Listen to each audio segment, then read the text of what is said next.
Oh, okay. I thought we was gonna expand on this shit. No, we are if, now if, live. if we had a little bit more time, then sure. But Yeah. We are Because now I be having shit to say, but it's cool. nigga, you always be having shit to always. say. Fam. And you always know I gotta follow up. You know what I'm saying? Yeah. Yo, it's just it's been a crazy last couple of months. You know what I'm saying? And I got a feeling it's gonna get even crazier in these next upcoming months. Word. I just got a feeling. I just think we're gonna be on though. I think like, Whoa. shit's happening. Whoa. Happy New Year, McKenna. Happy New Year. Guys. I guess I'll do the shiggity share. Happy New Year, Junior. Wow. My dog said the shiggity share. Gotta do the shiggity shares, man. Of course. That's protocol. Speaking of which, bang. All right, so my computer did start up. So that's of course it did. Sometimes You knew I it was gotta gonna start. No, I'm saying you knew it was gonna start eventually. You just didn't know how long. Right. That should be fucking me up, fam. No, I get it. See, I hadn't turned it off for a long time. Like,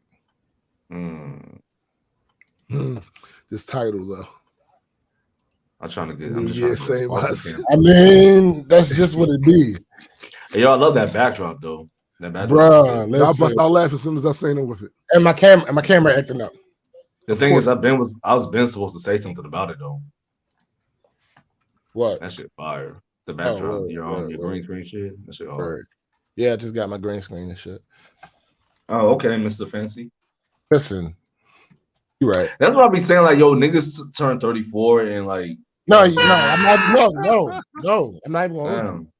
I'm not gonna hold you. I absolutely ordered this after my birthday, so getting some different. It's nothing I can. No, it's nothing I can say.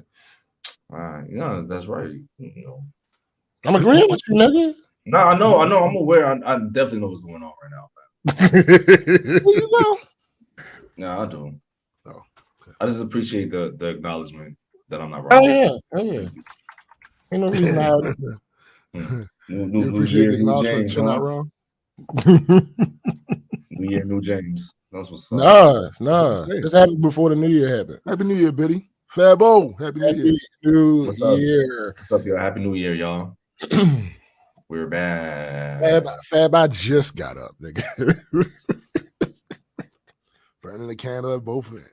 Hey, listen, I figure if you was gonna go through what you went through and be up on this bitch, I at least it should be simpatico. Facts. Special space. Happy New Year. Happy New Year. Happy New Year, y'all. Well, if for y'all that want to be fancy, Happy New Year's. Yo, shut up. I hate your guts. Each individual gut. Each individual one. The atoms in your gut. Damn. Are hated. They are hated. Whew. I'm getting all the smoke today. I love it. It's the New Year smoke. Yeah, man. Oh my god. It's the New Year smoke. Why the fuck they don't have a fucking Chrome tab? What the fuck? I don't know. What you talking about? I don't know. Bro, what you talking about? Man, everything though. You gotta be more specific. I can't I gotta download Chrome again. God damn it, my camera's acting stupid. Which might mean I'm gonna have to record old and blessed. What's up, Patriot? I don't know why. His camera's starting to act crazy. That's cool. And it's the new one, so I don't know what's going on. It's fine. Damn, everybody here. That's what's up, man. What's up, JR Hendry? No, Junior Hendry. Hey, yo, you know what's so funny about that shit? I be getting the names wrong so fucked up. Remember, like I do too. Yo, I'm terrible with names, yo. MC Brooks, Nick Brooks, and shit. Yo, this I remember that. Man, listen. Pepperidge Farm, right? Pepperidge Farms remembers. It's broke again. Yeah. What's up with your camera, B? I don't know. Good morning, Fleetfinger. Happy New Year. Legion. That's right. Word. I might go cameraless.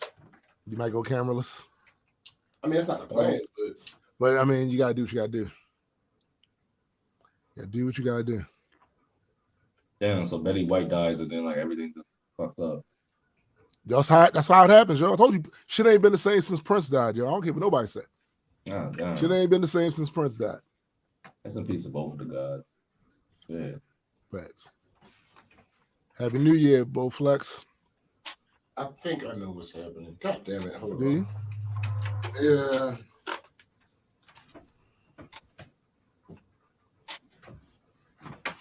And my camera keep doing this like You turning see it? off, turning on shit. Like what the Hey, fuck? Addy, you see it? What's that? You see it? Hold on, let me turn off the chat. Oh yeah, that shit's hard, B. I told you I'm gonna get a shit. I want to get a sweater, but it's starting to get hot out down here now.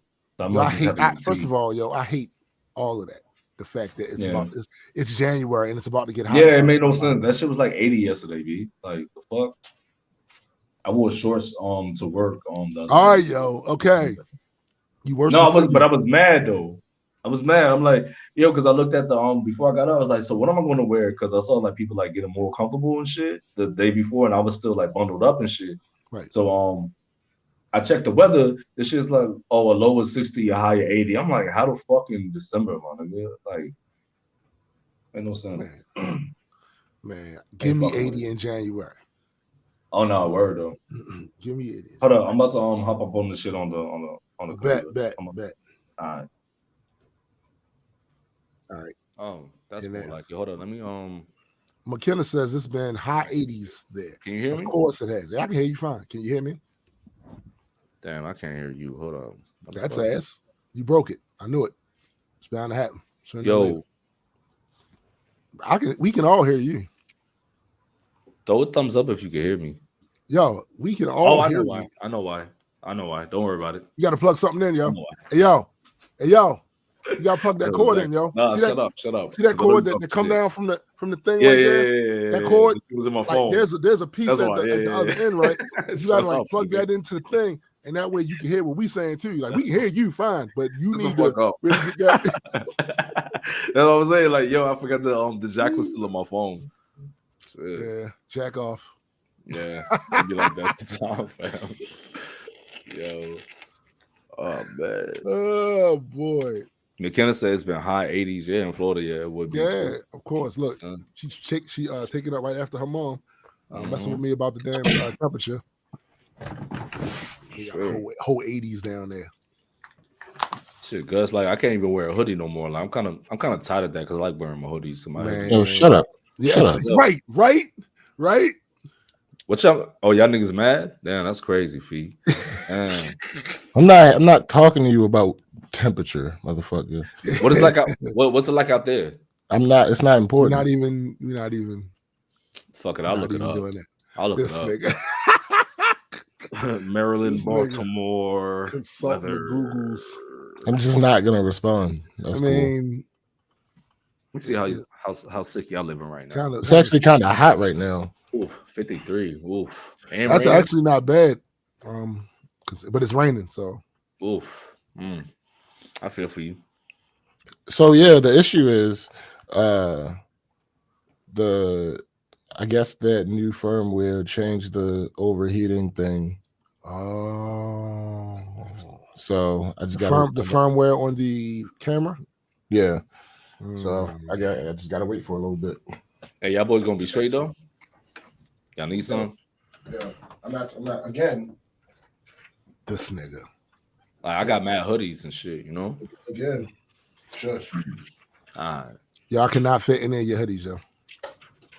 I mean, you can stretch them out on mine, just in the back. I'm not walking around here with a Japanese medium hoodie on. That's not happening. Japanese medium. That's crazy. Hey, look, this is a 2X, and while it fits perfect, I could probably go up another size. All right. Yeah. Right. Hold on.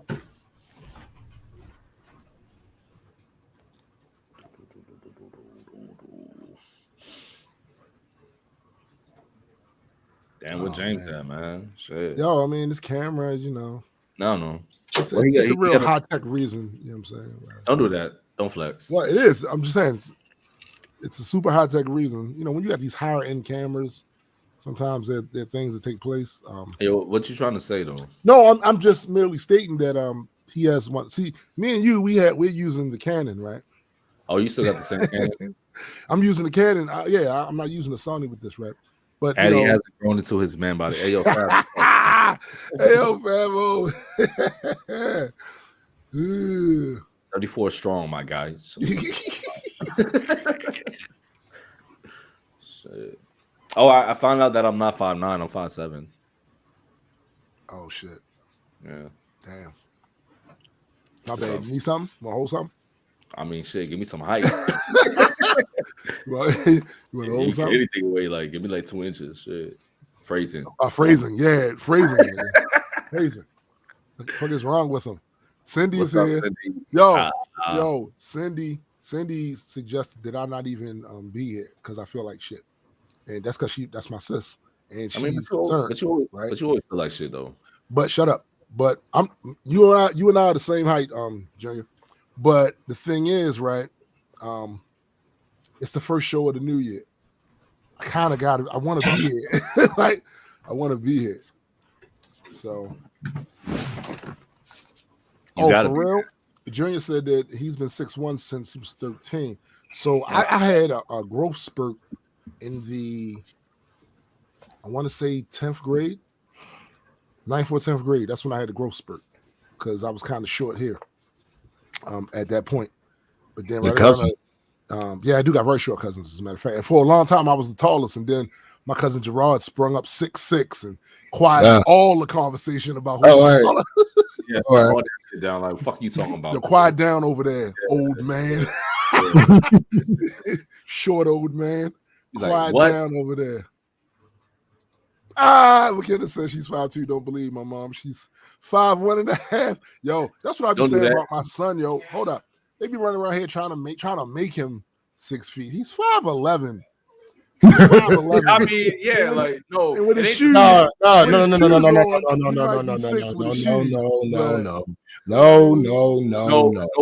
that. Real nigga thing is if you 5'11", you 6 feet. No, that's just how it goes. Numbers mean things, man. And yeah, and I'm 5'7", so if I'm that's how it goes, my guy.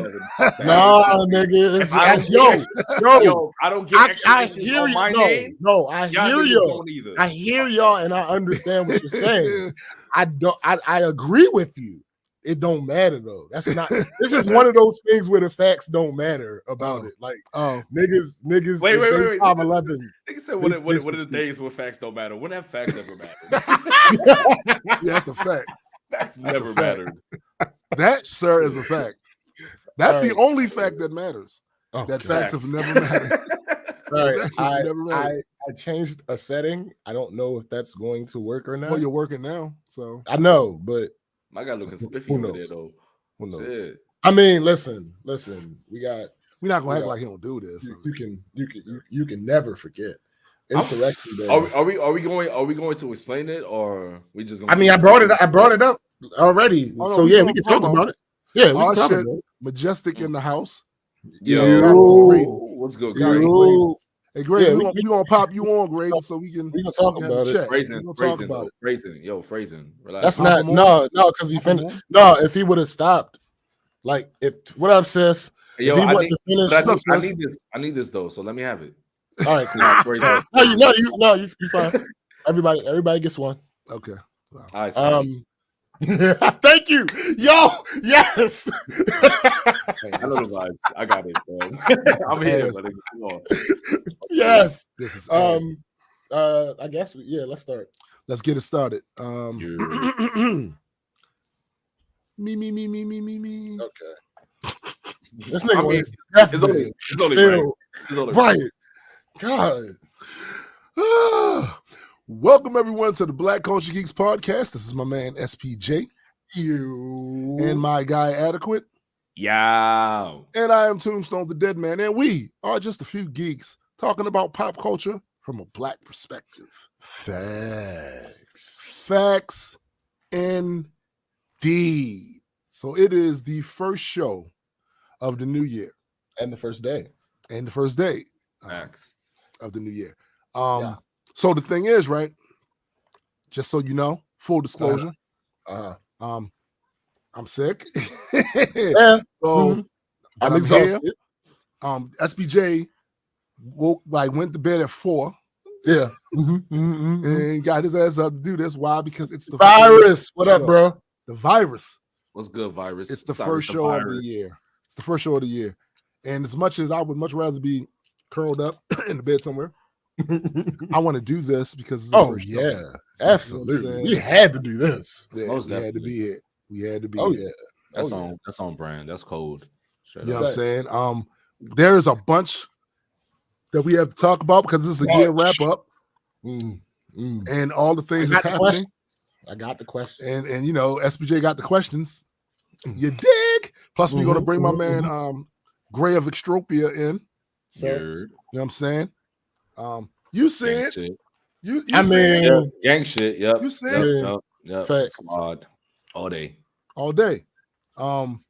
But now I don't know how we're gonna do this. Are we gonna talk about week or we gonna do the questions? No, we're doing week, then we get into the questions. All right, bet. So we're keeping the energy the same as usual then, right? Happy New Year. Say it again. I said we're keeping the energy the same as usual then, right? Thanks. All right, for sure. I'm just making sure because I'm rolling. Eddie, go first. Thank you, Sandy. Well, I gotta go first. Because you don't usually go first. No, it's just that ain't true. It is true, nigga. You don't usually go first. Don't usually go first. Y'all been making me for like the past why'd you make that? Why you make that man camera go out, Eddie? I know, right? God damn, Eddie, if you just listen. I'm Thanos in this bitch. Oh, okay. He snapped. I am inevitable. Well, if y'all want to know about my week, it was cool. I'll be like finessing shit. Like I'll be finagling the bagel for real. Ass. Should be nuts. Matter of fact, hold up. Damn. Shit, I gotta go downstairs. I gotta go help Shorty bring some shit up here. I'll be back. This nigga. Nah, because I told her to text me when she get here so I can help her bring shit up. Because I'm about to cook up tonight. So you know the vibes. I'll be back. You about to cook up? Yeah, I must make some mac and cheese and shit. I mean, don't worry about that though. Oh, my fault. No, because you gotta be a little specific. Nah, because the feds be listening. What the fuck you that's the reason that you have to be a little more specific than you were originally. I said mac and cheese. Yeah. Absolutely. You said crack and cheese. What do you say? Yo, stop. No, craft. Oh, I thought you said bullshit. That's not the case either. That's really not though. No craft. I'll be back, fam. All right. God damn it. All right. So I guess I'll go. Music, bruh. It's a thing. I have met. There was one point before where I don't know if you remember. I was like doing all those beats, and I'm like, all right, I was in a different zone with it. Yeah. This though, it's different. This is different. It's the beats. It's different. It's the writing. It's the mixing. It's, man, you better squeeze and ring that shit. Yeah, I'm in a different bag right now. I feel like I might actually be able to finish this project before this shit run out. I feel like it's like almost every day I'm damn near finishing another song. So you're ahead of the game, basically. Yeah, I'm ahead of the schedule that I expected. Like, I think I had 4 songs for my project, on top of finishing the song for Insurrection Day, on top of adding my part and finishing Eddie's first song for Insurrection Day. It's just a lot of shit. Like it's working. It's working. Yeah, you gotta take advantage of that. What's up, B? You gotta take advantage of that when you're in that pocket to get out as much material as possible. Graydon will tell you the same thing. Like, when you in that pocket where you just coming up with ideas and bars, and usually, honestly, that usually happens to me after I have consumed quite a bit of information.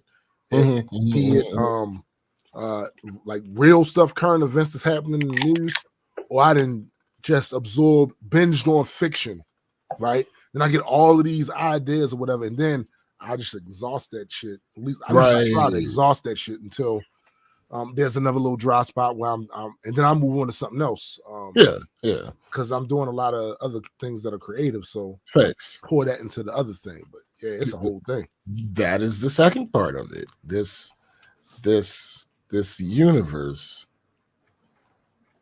that I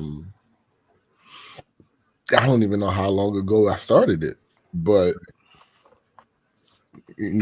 took the break through the breaks and the terrible writing partners and right all that shit. And now I've come full circle. Okay, now I've come full circle, and it's getting expansive. Yo, it's funny how that works, right? It's funny how that works because you'll start with a little thing, like little thing, as the beginning of the story, and then it will expand out. Yo, what Eddie? No, just catch me up. What I talked about the music. Mm-hmm. You still doing that? Shut up. I talked about the ridiculous bag that I'm in right now. And then I talked about. Actually, you came in right after I finished talking about the music. Now I'm talking about the writing for the comic shit. Word. Scott says I usually find it hard to motivate for working on beats to my songs in the zone right now. Though I might actually complete. That's the bag. That's the thing. That's the bag. Like that's the bag. That's the bag. I'm just like. I've had a bunch. It all start. Honestly, it's partially Addie's fault. Hey yo, like I just got here, my nigga. I just got back. Nigga, this isn't a bad thing. What? Expand. It's partially Addie's fault. When I was in that push Addie, towards the end of that. We talked about this. Towards the end of that, I was like, wait, I don't rap either. Like I'm fucking with him, and I ain't put shit out in a minute. So when I came to that realization, I was like, oh no, we're not gonna do that. Pop kettle. Yeah, right. Like, nah, that's not what's going to be the case. So I put, I put on. I was you're right, Fab. You're right. That's true. That's facts. I'm like, we're gonna change this. And then I think that the spark was when I finished those 7 beats in that one day. Yeah, I think that's hey yo, nigga, DK, that shit was so stupid, fam. I think so too. How, nigga? So how? Yo, what that shit you say? 5 beats for every day for 5 summers, like something. Nigga, listen, I get that, and I've always thought that was crazy. But that particular day, finished 7 beats in that one day. I was like, oh yeah, let me. Okay, hold on. Were those one of the beats that I rapped on? One of them is Pepper's Farm. Nice. one of them is Pepper's Farm. Right. One of them is one of the other ones I just sent y'all. And then shit, when we had the idea for Insurrection Day, nigga, I came up with the Pledge of Allegiance shit in a day. Sure. Mm-hmm. I came up with Star Spangled in a day. Beautiful. Like from zero, from nothing, from sitting in front of my Fruity Loops with nothing on the fucking screen to damn near completion. This nigga called it Fruity Loops, though. Fruity Loops. Yo, for a second, I thought he was talking about his cereal. Listen, no, because nobody. If I had nigga, if I had some, I kind of I ordered some food. They taking a little long. So you talking about Fruit Loops, nigga? I want some. Anyway, sitting in front of my bowl of Fruity Loops, nigga. I wish. If only that was the actual case. Oh God. So yeah, like love it here. This weird. Like I'm not. Again, it's something I'm not used to. Like because it's like a nigga went Super Saiyan for the first time, and I'm like, all right, well, as long as I got this energy, I gotta keep it going. What else? Because when that shit dies, bro, like ain't no time. Yeah, it's a dry spot. Yeah, definitely a dry spot. And when it comes, it's there. And if you dwell on it too much, it'll extend it. Like instead of just accepting it. Yeah, you gotta accept it and do something else. That's literally what I'm learning to try to fight. Like, remember when we was talking on I think it was the last part of the pod before that, like how y'all niggas like y'all just write some shit and just record it. Like I'm trying to get into that type of mode, even though I know I don't have to. But you don't have to. I just feel like things.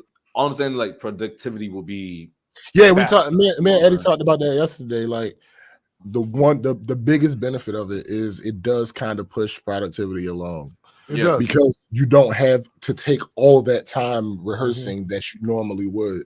So that part of it is definitely a benefit. Yeah, because you can just do it while you're recording. You know what I mean? Like that could be your rehearsal. Attention! We have Greg Stroper in the waiting room. We on our way. Bring him in. All right, let me rush through this then. The new lens. I'm so mad about using that new lens, Joe. Yo, listen.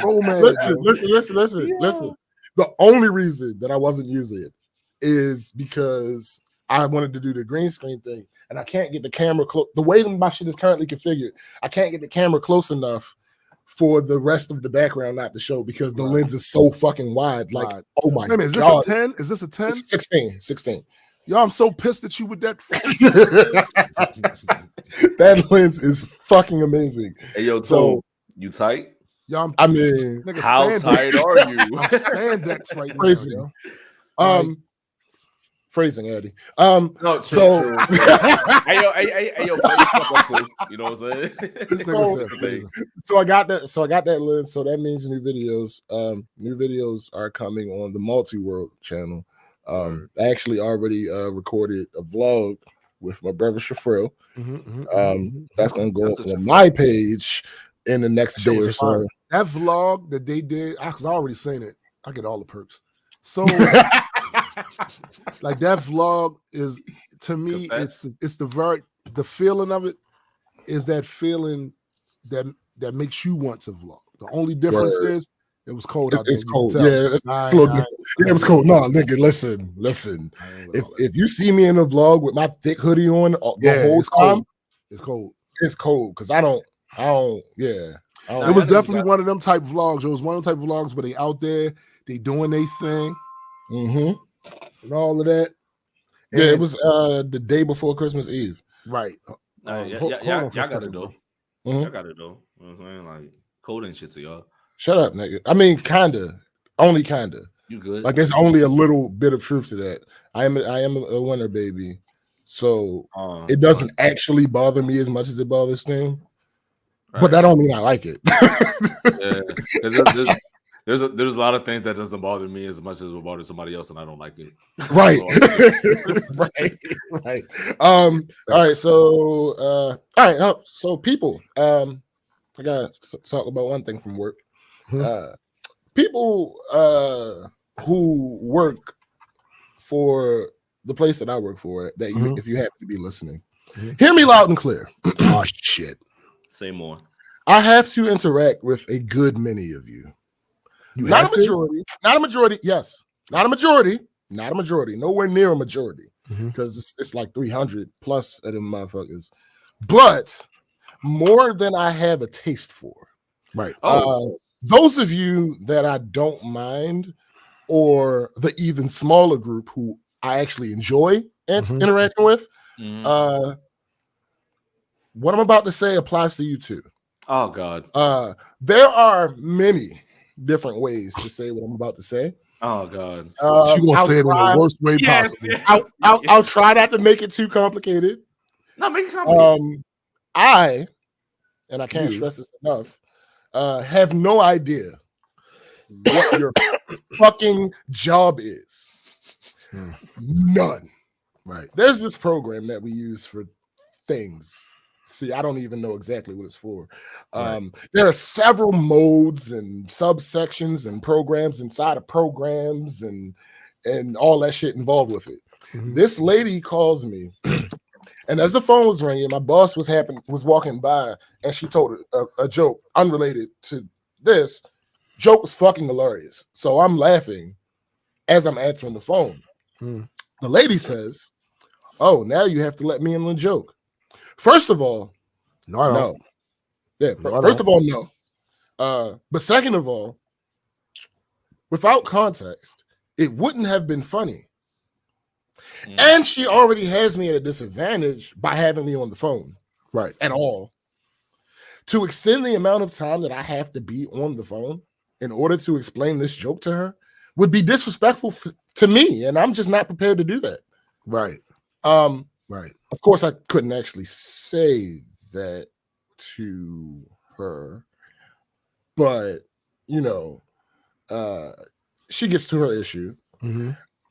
I'll change exactly what she said because, again, I don't really know this program, and I don't know if I would be giving away state secrets or not. Right. So she's like, "I'm having an issue." I don't think. Hold on for a second, James. I don't think that this channel is enabled for super chats yet. No, we're not able to do that. We're not able to do that yet here. Nah. So she says, "I'm having a problem with specific inquiry after I 225.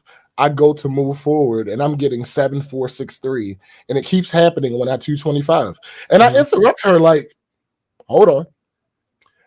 I actually have no idea what you're talking about." Right. Her response is, "Okay, would you like to come down and look at it?" No. Because then instead of not knowing what I'm hearing, I would not know what I'm seeing. Right. So that wouldn't help. No, but she thinks it would though. So she should have just like went down and see, bro. Like you never. No, know. you're right. No, you're right. You're right. You're absolutely right. You're 1,000% correct. Thank you. But you're wrong. I mean. So yeah, luckily my boss knew exactly what the issue was, and she just fixed it. But like, please understand, just because I'm IT does not mean that I am privy to every single possible thing that can exist on a computer. That's not right. I'm not hearing that, B. That's fine. Listen. Here's the thing. Here's the thing about it. Y'all know me. Here's the thing about it. Y'all know me. Y'all know that's not true. Y'all know I'm not fixing that shit. If I listen, if I don't know, I don't know.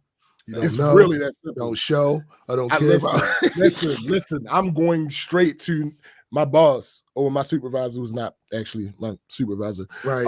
And like, hey, what's the matter of fact? That's the first thing I did. I went to my supervisor, not my supervisor, and she's not as familiar with it either. She knew what it was, but it's not something she works on. So I went to the boss. So I'm like, nah, B, like these are not the droids you're looking for. And eventually, like I said, my boss, she brute forced the shit out of it. She literally, like, quote unquote, turned it off and turned it back on, and that fixed it. But yeah, I would have never been able to do that because I didn't know what the fuck I was looking at or hearing or all that other shit. So yeah, that's it. That's it for me. Interesting. That's it interesting. What about you, Eddie? Because mine actually includes grading in this. So words. No, I got you. So like at my job and shit, they're being mad like ableist. Wow. Like to the point where like they're giving me more responsibility and shit. And really, yeah, the issue is since they're like being able is like now they're going to think like I'm responsible or dependable and reliable and all that shit. And I'm like, they bugging. Let me be clear. Once they get to know you a little bit better, yeah, that figure. All that will be alleviated. It'll pass. Yeah, don't do that. Don't worry about it. I know how to chameleon like a motherfucker, right? So, this is the finesse, right? And I'm just like, what? Well, I'm down. Like I'm down with the responsibility that they're giving me because what they're saying is they want 2 leads for like every department. I work in outbound, so we have 2 leads for our Q&A shit. We're gonna have 2 leads for our international shit and all that. And matter of fact, let me break down my job to y'all for real. We work for Google Data Center. Like they're the people that like keep Gmail up and Google and all that other shit. So like we really want, huh? Why? You said why? Because ignore him. Because you ignore need him. Anyway, no, I'm not going to ignore him. Fuck that. No. No. So what we do? He's trolling you. I'm aware. I know what's going on. He's always going to troll you. That's that all is he ever not does. true. I feel terrible. Why would I be trolling now? I literally just on his deathbed. He's going to troll. This is just what's going to happen. The last thing he's going to whisper is, "Maddie, or he's going to be like, I was trolling this whole time." No, so like what we do, we since I work in the warehouse, we send them the parts that they need, like when their technology gets fucked up, or whatever, whether it's optical modulars, cable fiber, all that shit. Mm-hmm. So what they're doing now, since I'm one of the pit drivers, I'm going to be like second in command to the lead Quan. He's like the head one, you know what I'm saying? So I'm gonna be helping him like train because throwing the Addy is medicine. I guess. I mean, it really is, Cindy. Oh, it really is. I mean, whatever. The best medicine is laughter. So, I mean, but why at my expense? Because you're here. Bees that way. Sometimes. Yeah, it's just how the dice landed. So we're starting the new year like this. Cool. That's what's up. That's trolling Addy is an absolute point. Yeah, I mean, it's literally in the title. New Year, same us. So. Yeah, I got it. Like, I get it. I get it. Yeah, fuck that. Yeah. So they're gonna make me like second in command. That's dope, Patriot. That's super dope. That is. Shouts to the MMA. Yeah, but yeah. Big Mike. What's up, RVG? Big Mike. They're gonna make me like second in command with him and help him like train like new pit drivers and all that shit. Which sounds good in theory, but like I said, like my job turnover rate as far as employers, as far as employees is fucking low as fucking sucks. Like people don't stay there because they don't give what the fuck we're doing. But anyway, that's like kind of good news because that means like I'll probably get promoted. Yeah. And hope fuck a promotion. I just want to get paid more for real. That's what usually comes with the promotion. Probably with the promotion though. No, I know that, but I would rather like just get paid more. Like I don't. No, I get it. Because jobs do that shit. Like they'll promote you, but they'll like. It's jobs will do that. Yes, and that's low key what they're doing though. Like, so if I'm going, like Quan's gonna get paid more, but I'm not. But I'm gonna be helping him train people. Like, fuck that. You know what I mean? Like, that foot need to come down, my guy. Yeah, like, hey. It's the only reason I'm not saying nothing about it because I'm still on the probation phase. Like I said, eventually you ain't got to do it initially. Yeah, not now. Yeah, you prove that whatever it is, they put you in a position where you have more responsibility. You prove that you're doing that shit and not get shot apart. Right. Then you be like, hey, listen, about this money. Yeah, you got to run me my bread. You know. Thanks. But then another thing with the whole job shit, I had 16 hours of. It's not PTO. It's kind of like PTO, but it's not really. It's called something else. It's holiday, like floating holiday or whatever hours. Because I be working on holidays too. So I had 16, and my problem is this because I never use PTO at like any of my other jobs. Like I literally had jobs with mad PTO, never used them. So now this I'm like, no, I'm definitely going to use this shit now. And my problem with this job, like they wasn't like forcing us to use the holiday pay that we got. So I'm just like. All right, well, I want to use my shit now. They're like, well, everybody's calling out and all this shit. I'm like, I don't. Hey, everyone is this. It's my little sister. Go ahead. Yeah, and what's up, Erica? And I'm just like, I don't care. You know what I'm saying? Like, I want to use my shit. So, I got 4 days off on the Christmas weekend, so I got Friday, Saturday, Sunday. No, I got Thursday, Friday, Saturday, and Sunday off because Buddy was like, cause I was like, Travis, can I use my holiday hours? He was like, when do you want to use them? I was like, I want to use them on Monday. He was like, well, I don't really know because a lot of people are calling, like this week that just passed, a lot of people were calling off and all this shit, whatever, and already put their shit in. But my whole thing was like, yo, why ain't y'all press us to use this shit though? Like, cause I thought we could use it whenever the fuck we wanted to. Right. I didn't know like it was that. That is a common misconception. It is. Now that you gotta like certain jobs. You have to make sure that you know how that shit works because some jobs are like cool like that. Like my job, I can take because of the department that I work in. Mm-hmm. I can take my shit whenever I want. Right. Because like I said, it's only like 4 of us, and my boss is a vice president. Right. So if anybody got a problem with it, they could take it up with her. Right. So, but there are other departments in my job where you can't do that shit. You can't. Yeah. But I did finagle the bagel though, because I got to use all my 16 hours. You know what I mean? That's all I cared about. But the only thing I don't like really that they like, oh, you can only use them. I guess it's only for that particular PTO. You can only use like 8-hour increments. But the problem with that is we work 10 hours a day. So it's like right. I was thinking about that. Like, how does that work? You know what I'm saying? Like, a nigga ain't dumb, but I'm like, all right, whatever. I'll just charge to the game. Just as long as I use my shit, I don't leave money just sitting on the fucking table. You know what I'm saying?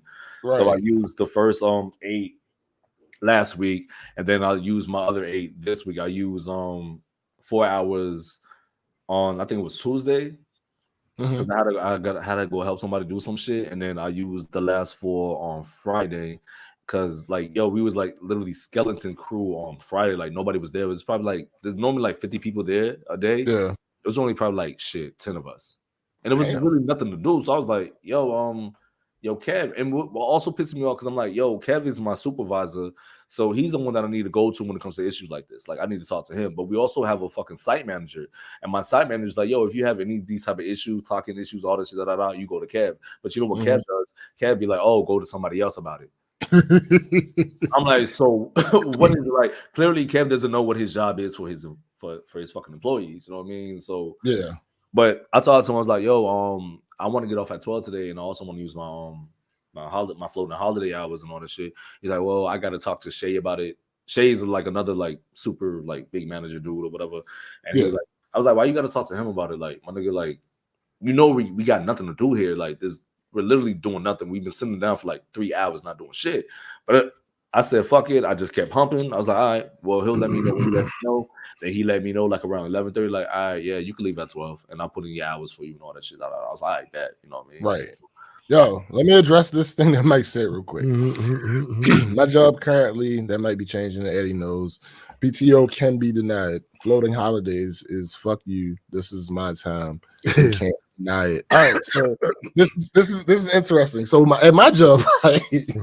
So you have currently because of the pandemic and shit, you have like 4 or 5 different sections of time that you can use, right? Mm-hmm. So you have your vacation time, right?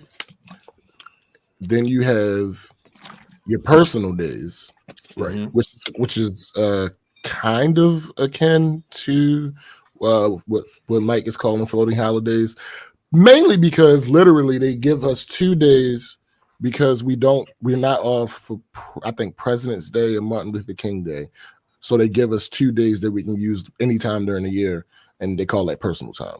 And then managers get this other thing that I can't remember what it's called.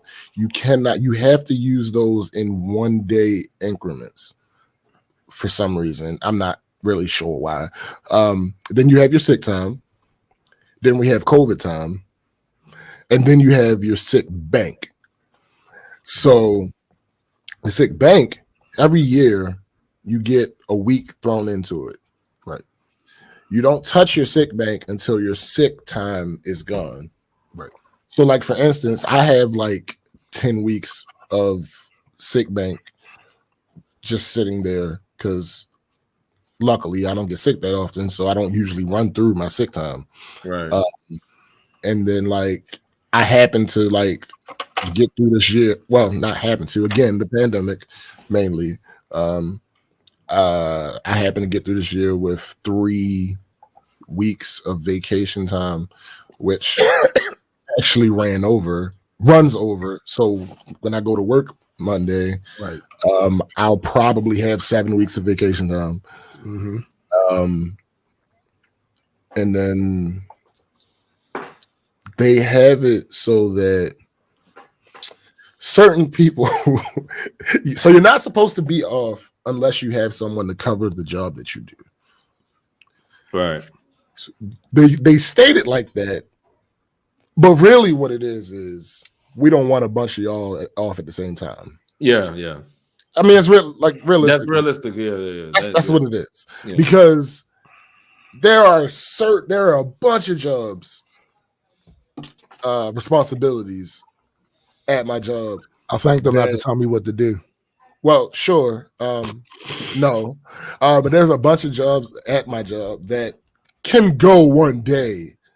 Like, you can go one day without having a person there. Like, particularly during these times. Like, like the country ain't gonna like fall to shambles and shit, you know what I mean?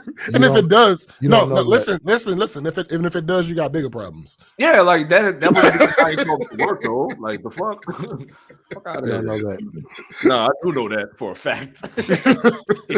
But anyway, that means they had other shit going on. Something else. Yeah, something more important had to happen than this motherfucker being off for one day. Fuck out of here. But yeah, go ahead, Eddie. Oh no, but yeah, I finessed the shit. I'm just happy that I was able to use my 16 hours. Like I said, I never used my PTO before. Like I literally left jobs without doing my PTO. Like when I was at Lowe's, I had a bunch of PTO and I didn't even know it. And I was like, yo, I asked the old girl before I did. I was like, can I like shell out my PTO hours? She was like, no. Some jobs let you do that. Some jobs don't. Yeah, no, nigga. My job has a ridiculous severance package if you get fired. Like, nigga, you get it depends on the situation, but in most situations, they'll give you your vacation time. Like, again, this is if you get fired.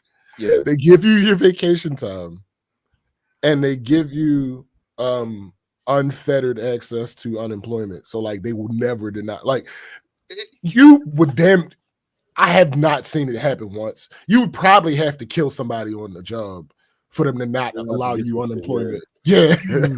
I mean, it's happened to me one time. Okay. All right. Okay. No, what I'm saying is I got laid off.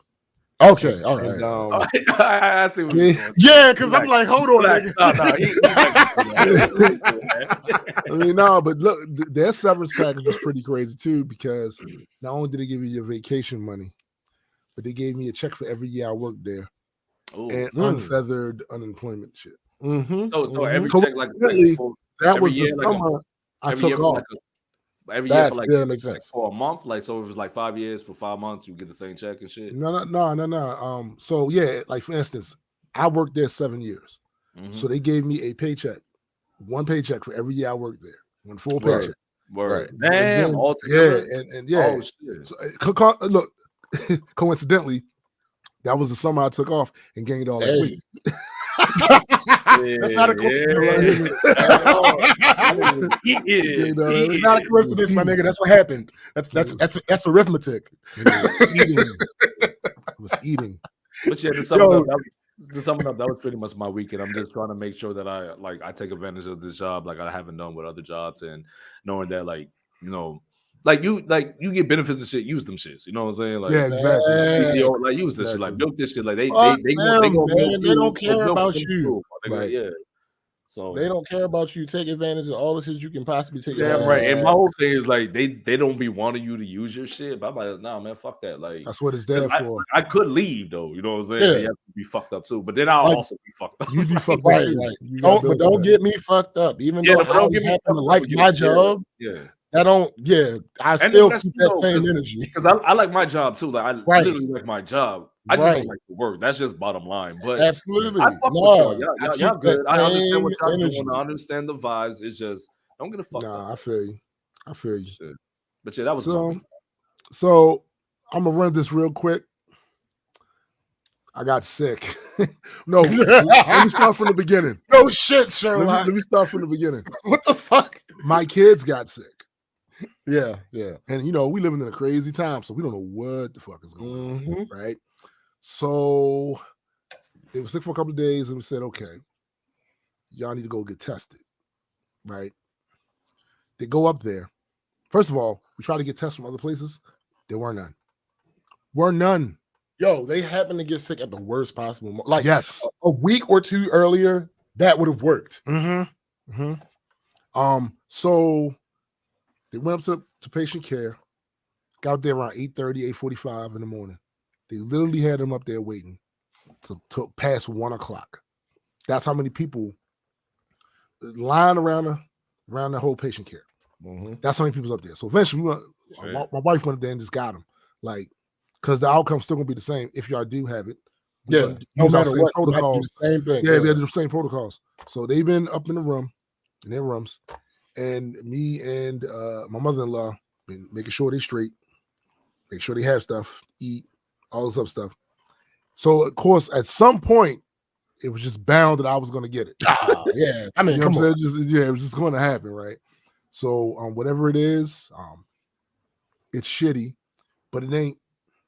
I'm down, but I'm not out. You know what I'm saying? So it ain't like that 2020 shit. No. I was about to say, damn, y'all over there with that shit. Damn. I was thinking in terms of my dad, right? He was Mr. Do what you gotta do. Right. Yeah.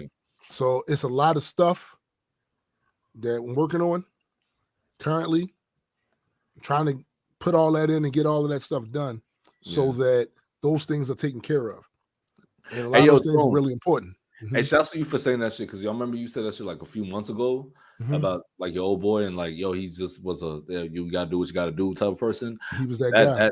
That helped me a lot, like with shit. Like even when I don't be feeling like going to work and all that shit, you know what I do? I just say, fuck it, you gotta do what you gotta do, my nigga. Because if you don't do it today, you know what I'm saying, you can't make up for it tomorrow, my nigga. Exactly. Like, exactly. I'll fuck with that. Straight up. So that's basically that.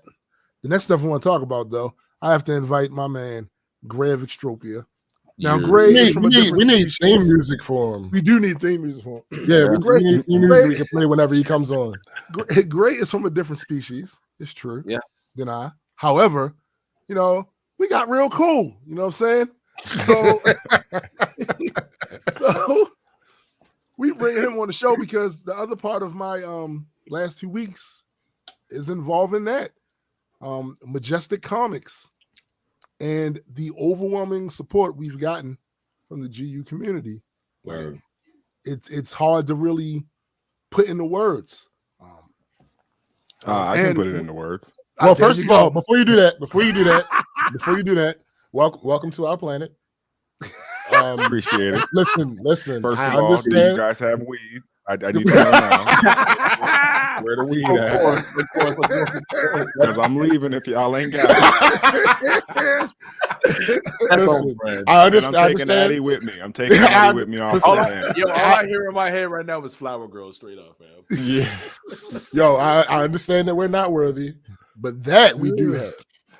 Weed is in abundance in this particular place, so you might be fine.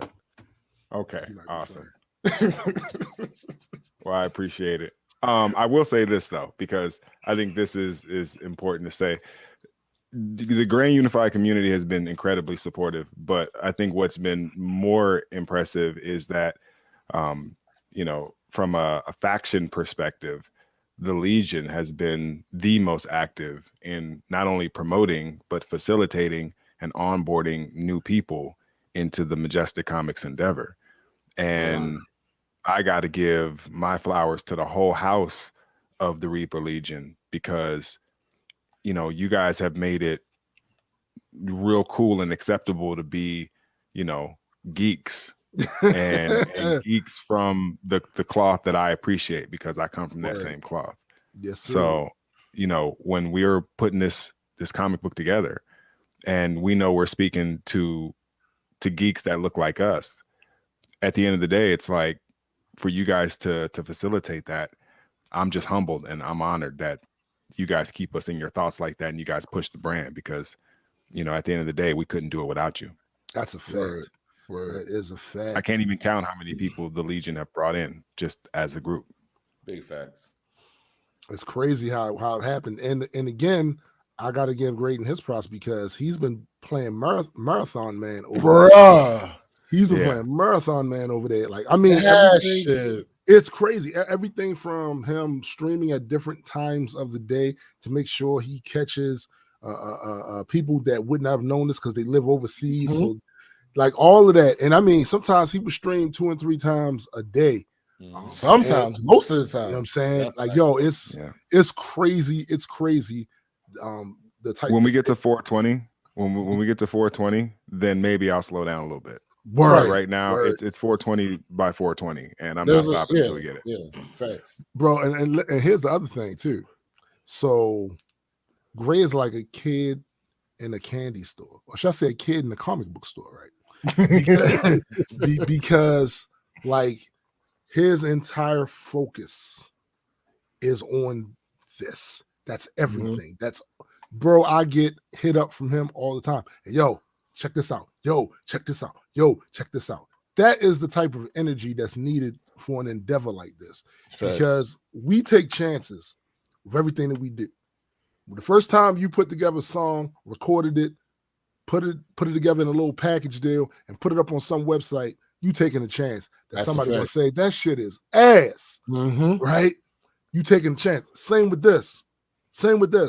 The fact is, me and Gray have been known for years to be musicians, right? Not comic book authors, right? Musicians. So this is another chance that we're taking, but sometimes you got to take these type of chances in order for you to see just how much you can do. You know what I'm saying? And exit strategy chances. Facts. Listen, the story that we came up with, the universe that we created, it's amazing. Addictive. If I must say so myself, it's very addictive. And would you say? I have a question. Okay, you just made me think about it's random, super random. Okay. If y'all don't have an answer for it right now, that's fine. Which one of you should be the god of my universe? Okay, so this is the way. Can I tell him? Can I tell him this, Gray? Our cosmic hierarchy. It depends on how much you tell him. Yeah. So no spoilers. We're not trying to give no spoilers. This is just the cosmic hierarchy, right? So typically, what Gray and Malik are, they're a stage higher than gods. Right. They're a stage higher than gods, right? Right. So probably not. You already have someone there. Yes, that's what I'm saying. But that's the thing, because they're going to. Again, I gotta talk circles. Y'all, I have an idea. You have an idea of what I'm talking about, right?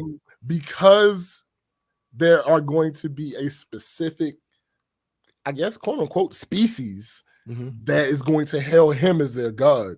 There are going to be a whole bunch of other people that don't. That's true. I'm fairly certain. Put it to you like this: I'm fairly certain some of the places that we go, people will mistake us for dead. Right. Fairly certain. That's what I'm saying. So, there's no way that. And I think I just want to quickly touch on this: is in certain contexts, the word God doesn't really mean what it means in our universe as it would mean, let's say, in a normal universe. Right. We've kind of established that the word God doesn't mean as much as, let's say, in this reality. Right. Yeah. Right. Facts. But my most of my people are still humans. so you're saying most of your people are still specks. Hey, listen. So there is no way that what is going to happen is going to happen without somebody. That's true. Being like, I see what you're saying. I see what you're saying. Yo, what? No, clearly. I smell what you're cooking. You guys have been talking about some fucking Gendra. No. What about this? Right. This is something else. Right. So yeah. It's going to be interesting. It's going to be interesting to do. But so when I went and did the Chaos video, I haven't done that Majestic Moments in a month, specifically because I was waiting to get this. You see it. You see it. Hey, I'm wearing mine, Stone. Look at this. All facts. I feel like I'm in a biker gang. Niggas is feeling like they in biker gangs and shit. 1%er clubs. Facts. These hot ones. Facts. So like it was a struggle to do, but I got through the shit. And what's crazy is a lot of the feedback that I'm getting from it was that it was the best one. I think the Zilliq one was the best one, but no, the Chaos that's your best one yet. It's crazy. Thank you, sis. My sister said she loves the shirt. What did I tell you yesterday, Tim, about this very thing? I told you. You did.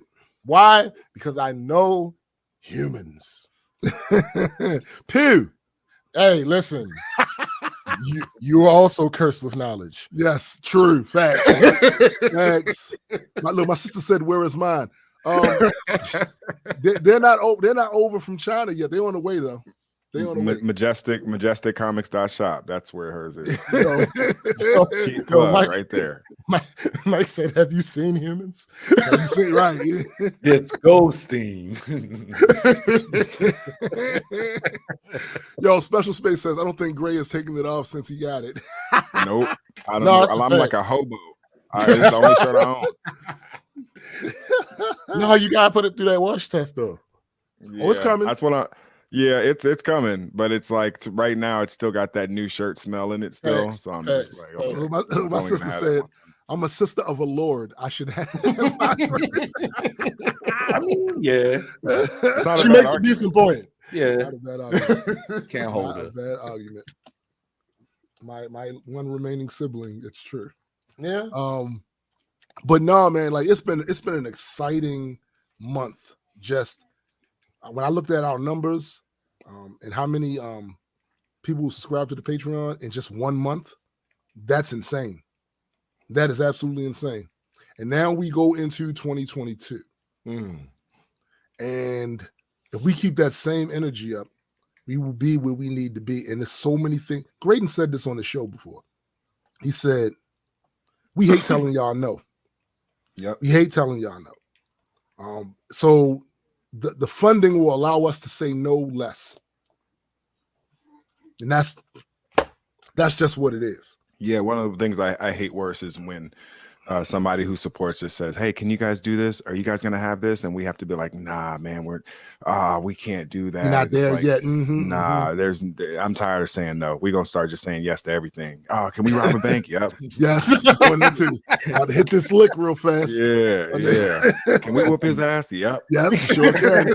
Yo, sure can. Run up on him right now. And then they come back, they get their ass. Okay. Like, Don't get me started. Slow down. Slow down. Let's me home. reel it back in. Let's reel it back in. At least wait until 420 so that you can afford the lawyer fees. Okay. For sure. We're talking about SBJ. We paying lawyer fees now. No. But there'll be extra. There'll be more. No, that's a different thing. Okay. Can we talk about that for a second? Yes. Okay. So, look, you ain't started a company till you start paying lawyers. That's a fact. I'll tell you that. That's a fact. Till you start paying lawyers, shit don't start getting real till it's like, oh yeah, that'll be $1,000 for talking to me for an hour. Right. For an hour. Right. You're not wrong. Like, I want to get paid $1,000 an hour for my time. Yeah. Right. Yeah. And you will. It's coming. Man. That's a ticket. Coming. Straight up. Well, then I'll end up hiring a lot of people for a lot of money for their time. Shit. Right. Yeah. Yeah. Well, we got a very good lawyer. And you know, he was very fair with us, very informative. So that all is a plus in that column right there. But just to get that stuff out of the way is a big step. That's a huge step because most people don't even get to that step. They have an idea for something. We don't want to do this. and then these roadblocks get in the way, and they're like, I don't know if I can do that, and then they fall back. Nope, we fell straight through it. Straight through it. Yeah. And then there's other things that came up too. We started getting into other things very quickly. Yes. Before you knew it, we were developing, a motion comic, and we had an audio book in the works. Yeah. We got the novel version, and now we're working on a video game. Like, a lot of stuff happened. Like, whoa. And then you have the app, you throw the app in on all that, and it's like, okay, so we have an app, we'll have a video game, we'll have a motion comic, audio books. This can be consumed in so many different ways, right? That it's hard not to find ways, entry points is what I'm looking for. Yes. It's hard to it's hard not to find entry points into this reality. Word. And we want that. That's exactly what we want. Cindy says, you guys have been kicking so much ass that you inspired me to get going with my stuff on a high level. And we've seen that. We've seen she got her logo for her company. Yep. You know what I'm saying? That logo was fire, by the way. Yeah, it is. It is. We talked about that too on grading streams. One of the good things about what we're doing is that we're doing the proof of concept that within the community, there are a bunch of supportive people. If you have a skill, if you have a service, something you know how to do, you don't have to start from zero. Facts, Mike. Put your ducks in a row. You build your business, get that together, and then put it out there to the community and see how many people value it. Yeah. And trust me, this community, if they value it, they're going to support it. They're going to support it all day. All day. Have to start from zero. That's for sure. You don't have to start from zero. All facts. So let's talk about that board game. Oh yeah, I got a little board game in the works.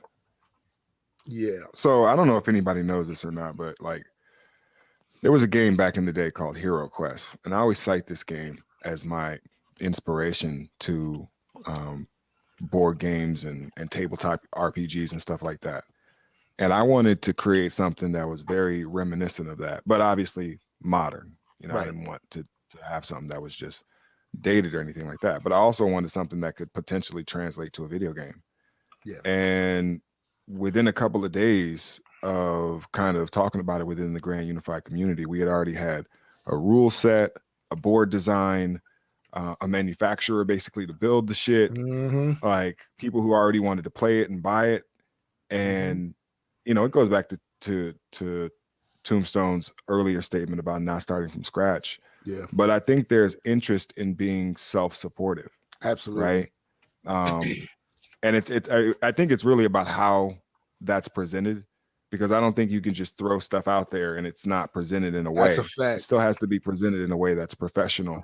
But once you meet those requirements, I feel like the community is there to support it. And I don't even feel like we have access to all of our community. We've talked about that before. No. There's no way. Kind of suppression that takes place. There's no way. I mean, I like I said, I got 40, 50,000 people who listen to me every month. You can't tell me all those people are getting the word out. There's no way. Exactly. The analytics don't match up. Exactly. That's the whole thing about it. And as a result of that, we have to do other things to get the word out.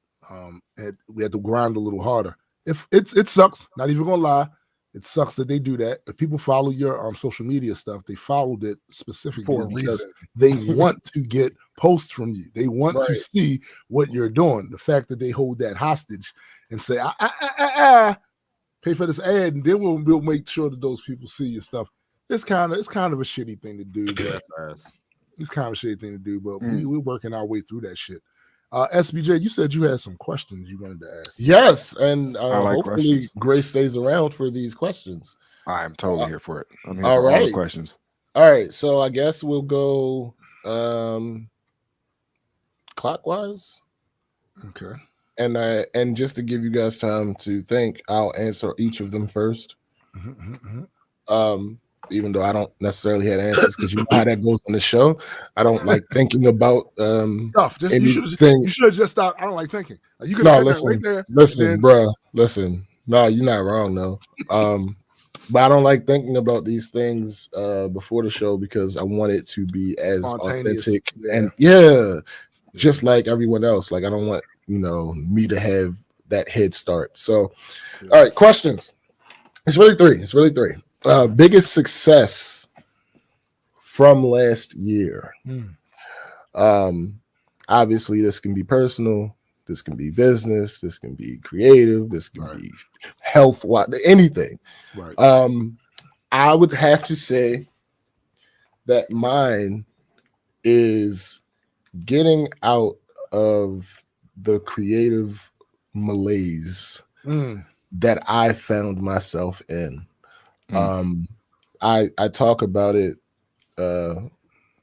frequently recently about the mode that I am in right now. And the reason it's only been recent that I've been saying this is because for the vast majority of the year, there was a long period of time. I'd like to.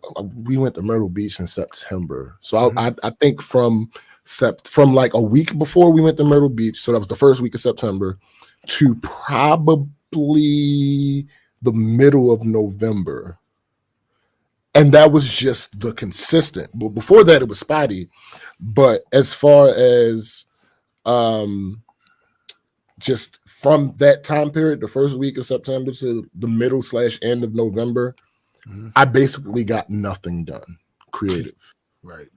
Like almost nothing. So that was really hard for me because with just the way that my life is set up, that is one of them. Go ahead. Can I ask a question? Were you trying and not succeeding, or you just weren't trying? It was a mixture of both. There were some days where I was just like, I'm not gonna do this. And my camera cut off again. But there were some days where I was just like, yeah, I'm not gonna do this. And then there were other days where I was like, I want to do this and I'm going to put the effort in to do it, but nothing was materializing. So that was really difficult because for the past 5 years, that's been my thing. Like, no matter what it is, no matter if it's the photography, no matter if it's videos, no matter if it's music, no matter if it's any of these things, that was my thing. I was always that person. My mother made this joke about being being part Jamaican. Because I have so many jobs. So it's like that is for the past 4 or 5 years, that has been my identity almost. And this past year, I don't know what the biggest contributing factor. I know the pandemic is a part of it. But just this past year, off and on, and then that long stretch of consistency, I haven't had it. Just wasn't me. Couldn't do it. It was nothing was working. And then after, and again, I say first week of September to the third week in November. After that, it didn't just go on. It was still spotty after that. It's been pretty much December where, actually not even the whole of December, like since the second week of December, where I've just been like, oh, this is working. Yeah, you've been on one. I'm back. Like, I am back, and it feels fucking amazing. So, yeah, I would have to say that was my biggest success of this last year. Okay. It is legit. I think my biggest success of the last year, it really has to be the comic book thing, because you got to figure, me, Graydon, and Joel have been working on this for 8 years or better. Right. So it just, things were in the way back then, and we had to really dig our heels in to get the story the way we wanted it. And again, we mind you, Graydon and I are using different muscles to create with this. We do music. Right. So it was a whole thing of learning format, learning when to use the format, when not to use the format. It's just a lot of things that came to get us to the point where we're at right now. And we thought we were ready at some point. We had a Celestial War event. We had T-shirts then too. And it was crazy because after Graydon and I did our set, we had an after party. That's all they wanted to talk about at the after party was the comic book. Right. That's it. So, but then 8 years later, we still was trying to figure stuff out, and then other things got in the way, and that slowed the process up. So this year, I think when Joseph hit us up, and it was like we need to get the band back together. And mind you, even with that, there was obstacles. We didn't have the right people in the right places at that time. There was a lot of things that were presenting itself as an obstacle to us being able to do it. We smashed through that shit. All of it. So to get to January 1st, 2022, having a relatively successful Patreon campaign, coming out with merchandise, finding the right vendors for that sort of thing, because that in itself is a headache. Finding the right vendor. You have no idea how many different vendors Graydon talked to. Language barrier, all of this stuff. It's a lot of stuff. But more so than anything else, I think the level of excitement. Yeah. I haven't seen this level of excitement within the community in a long, long time. Oh, damn, you move forward faster than I thought you would. One real quick. One shout out to a former collaborator that was on the bullshit that they were on, that contributed to being a slight part of the fulcrum point for this being able to happen the way that it's happening. Right. But the point, the whole deal was we have generated this excitement amongst the community, and to see like Cindy moving forward with her stuff, like, and being directly inspired, and just to hear from other people in the community that have been directly inspired by what we're doing. That has to be my biggest success. Hold on real quick. Shame on you, Vermin. You were asking about us and you almost missed it. Thanks. Peace, Vermin. Peace. So I'm gonna pass this on to Graydon since we're doing, well, actually no, to Addy since we're doing clockwise.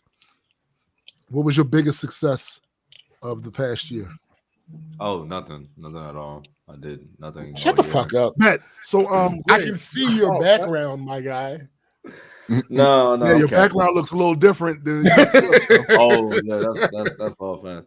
No, the biggest accomplishment, but it's something like I definitely had to fucking do. Like it was no choice. No, that don't matter. That don't matter. No, I just literally just got my shit together. You know what I'm saying? Like I was in a situation that wasn't like mentally healthy for me or physically at all. So instead of bitching and complaining about it, I just dealt with it. I mean, I was also bitching and complaining about it, of course, but I did something about it. So I got my own spot, which is a big deal for me because this isn't the first time I got my own spot, but it's the first time this is one of the first times I did it by myself.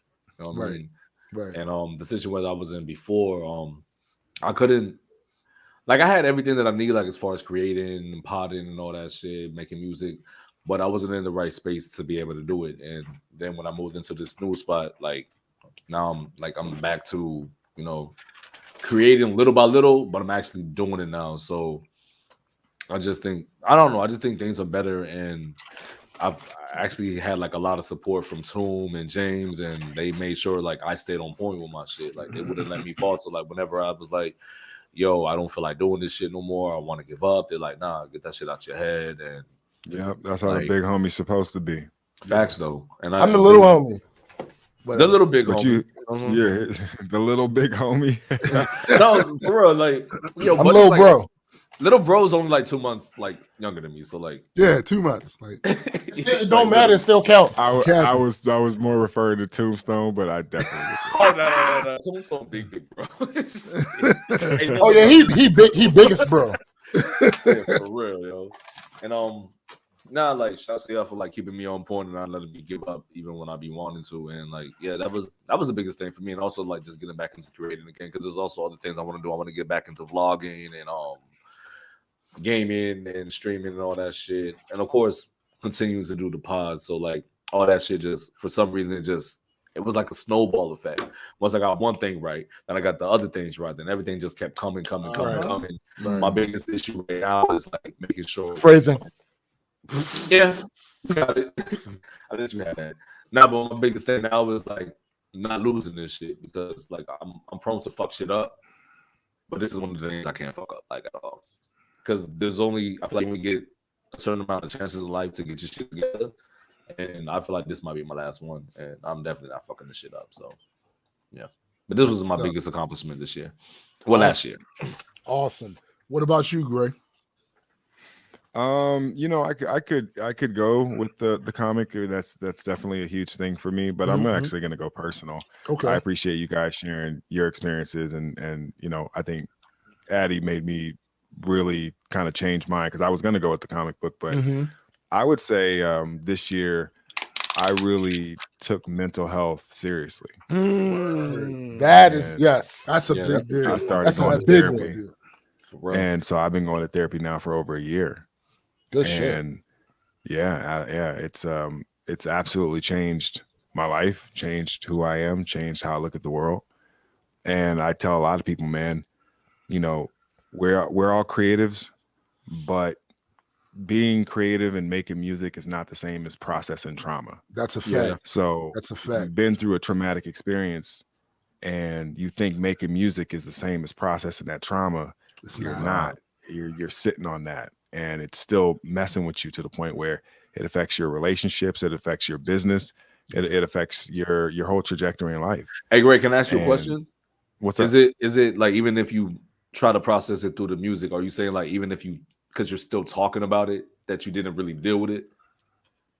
Yeah, I'm saying that's a good question. Number one, I think we think as creatives that being creative is a substitute for therapy. Yes. Yeah. Yes. Oh my God. Yes. It really is. It's a coping mechanism at best. Now, at best, it's a companion to therapy, but it is not. This entire next project. That's crazy that you said that.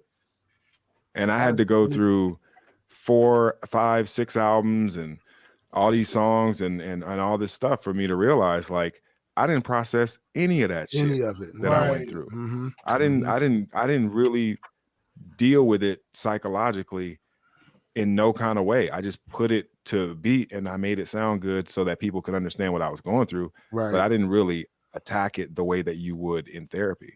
Right. And you have to really confront that shit. You have to go there. You have to be in that moment of those traumas. Right. And, you know, I wasn't ready to do that for the first, 38 whatever years of my life. And I think that was probably the most profound thing that I accomplished this year was just finding a therapist who I could trust and going to see him and being consistent with it. I never missed a session. I was never late. I did all the homework. It sucked.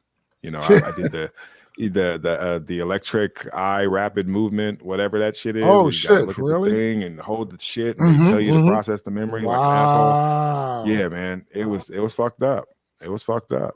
But when you're a group home kid and you're an orphan and you grew up in gangs and you went to war and you did all this other shit. Yeah, like, all that shit. You gotta process all that. And so, I think that was probably my biggest accomplishment this year. No, that's a big deal. That's bro. it. That's it. A big deal. That's a big deal. All right, let me see. I know I'm gonna have to repeat this for Eddie when he gets back. Next question. Even if he was here, you would have to repeat it because he doesn't listen. That's a fact. That's a fact. That's a fact because Eddie don't listen. It's just death taxes and Eddie not listening. It's just how it works. It's just how it works. So the next question is, what do you want to work on from last year? Let me see. The thing I would like to work on the most from last year. I would have to say mine is, it's funny, as much as I talk about time and time this and time that and respect my time and don't waste my time and time is money, but it's probably working on time management. I feel like it's kind of tied to my first answer, because like Gray asked, there were definitely times where I just was like, nah, I'm not doing this. Right. I'm not going to do it. And the thing about it is, I think Scott said earlier, you can't force creativity. That is true, but you do still have to step up to the plate. You have to step up to the to the plate to get the home run. You can't win if you don't play. You can't win if you don't play. So there, as much as people see that I do, they don't see the background of it, where honestly the output that I have could absolutely be better. And I'm not just talking about quantity. Right. It could absolutely be better. So if I figure out, and I think I have, I because of the mode that I'm in, it's kind of hard to tell if I've really had that great of a grasp on it, because when you're in this mode, you just want to create because you want to take advantage of that shit. Right. But I feel like I'm pretty good at compartmentalizing things. So I feel like I have enough of an idea of what my time management should look like, that even when I'm out of this special space, for lack of a better shout out special space. even when I'm out of this special space, that I, number one, will be able to recognize it, and then number two, will be able to apply some of this time management stuff, because like everything, there's no scenario in which anything is 100%. That's just not how this works. Right. You're not going to win every time you go out. Right. That's just not how that failure is. It's part of it. It's part of the game. It's the lifeblood of the game. Like, you learn. It's how you learn. Bruh. So that's what makes baseball great. I was just about to say, baseball is, and it's a fucking sport of failure. The Hall of Famers hit the ball 3 times out of 10. So and that's Hall of Fame level. That's Hall of Fame. Like all stars of their generation bat, 280. Right. Right. That's crazy, but it's realistic. It's more like real life. Like, so there are going to be times, I know, when I'm out of this mode, where I'll be working on something and it is not coming out right. And guess what? I have to know that I have to put the reasonable amount of time into it still, and understand when it's not working, that maybe it's time to move to a different thing, but I still need to keep the skills sharp. Right.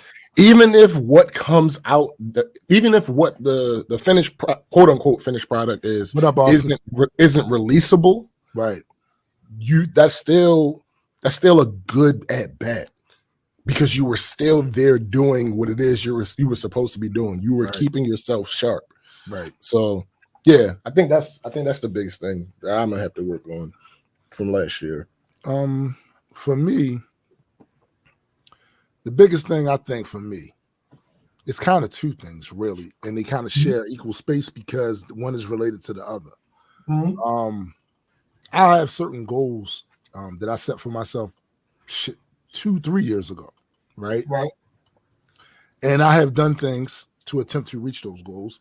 Because like you said before, you can't win if you don't play. Thanks. So I've taken on projects. I've affiliated my brand and the brand that I created with SPJ and Addy and all of them with other people's brands in an attempt to fulfill those goals. Didn't work out, right?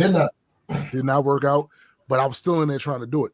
Facts. The thing that I need to work on is to continue to do that because there's a certain place I'm trying to be at in 8 years. Right. You know what I'm saying? So in order for me to get there, I got to put in the work now. And I swear I wish I had this amount of clarity years ago. You know, because if I'd have had that amount of clarity years ago, I probably would have been in a closer space to reaching those goals. But you can't cry over spilled milk. You gotta work with what you have right now. You know what I'm saying? And it's something Graydon said earlier about processing trauma. So I think that's part of it. There's a lot of things that I had to see, witness, be a part of, and all that other shit that I didn't process because we wasn't taught to do that shit, right? No, we was not taught to do that shit. Basically, you was taught to bury that shit. Man up, man. Man up. Bury that shit. Bury that shit and keep moving. That's not always the best thing to do because shit that's buried starts to create other issues. You know what I'm saying? Because just because you're not talking about it no anymore doesn't mean that it's not still affecting your behavior. No, it's still there. It's still your foundation ain't right. Yeah, it's still there. So those are things that I got to work through as well. Because I took a lot of loss. I had a lot of loss these last 2 years. A lot of loss last 2 years. And basically what I've been doing to survive and to be able to keep moving is burying it. Put it over here. Put it over here. Put it over here.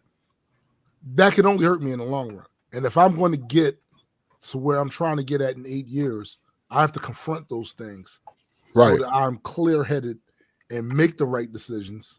You know what I'm saying? So that I can do the things I need to do to get to that space. And another thing about that too is I'm definitely concentrating more on my fiction writing because I have to. Because this Majestic thing is a real deal. It's really happening. It's a lot of working parts to this. At the end of the day, the story's got to be there. Story's got to be there. The writing has to be there. The creation and conceptual stuff has got to be there. So I'm definitely working a lot more on that. And I'm not going to lie. It's like you said about when you get in a certain bag. Yeah. Same thing. When I get in a certain bag with writing fiction, you got to go. It just works. It just works. So those are the things that I'm going to be working on from last year. Really, some of these things are things from 2 and 3 years ago. Thanks, nigga. You know what I'm saying? What? Thanks. Yeah. Eddie, I know you was out for a little bit. Yeah, my bad. I had to restart the computer on this shit. I get it. My inbox just started tripping. Like I had to switch out where the USB was plugged in and all. I don't know. It was just a bunch of dumb shit. All right. So the question is, what do you want to work on from last year? Listening. Nah, I'm cool off that. Why? Like ain't like niggas be saying dope shit. Like fuck. You know what? All right, so this is my first time ever saying this. What's up? I can't. I'm not gonna make a promise. But I'm about to diss y'all niggas on this next project. Wait. Subtly or like you saying names and shit? You name dropping? Oh no, I'm name dropping. Like fuck you mean? All y'all names will be in this motherfucker. I'm saying your name on the track is what I'm saying. Like revering us, right? No, I mean yeah, but no. Like you know what I say to that? What's that? Free press. Thank you very much. Hey, so we going that route? Like we that's how we started in 2022? Can you do me the favor of letting me let you hear it before you react? Nah, fuck that. No. Okay. No, okay. Hold on. Wait, no.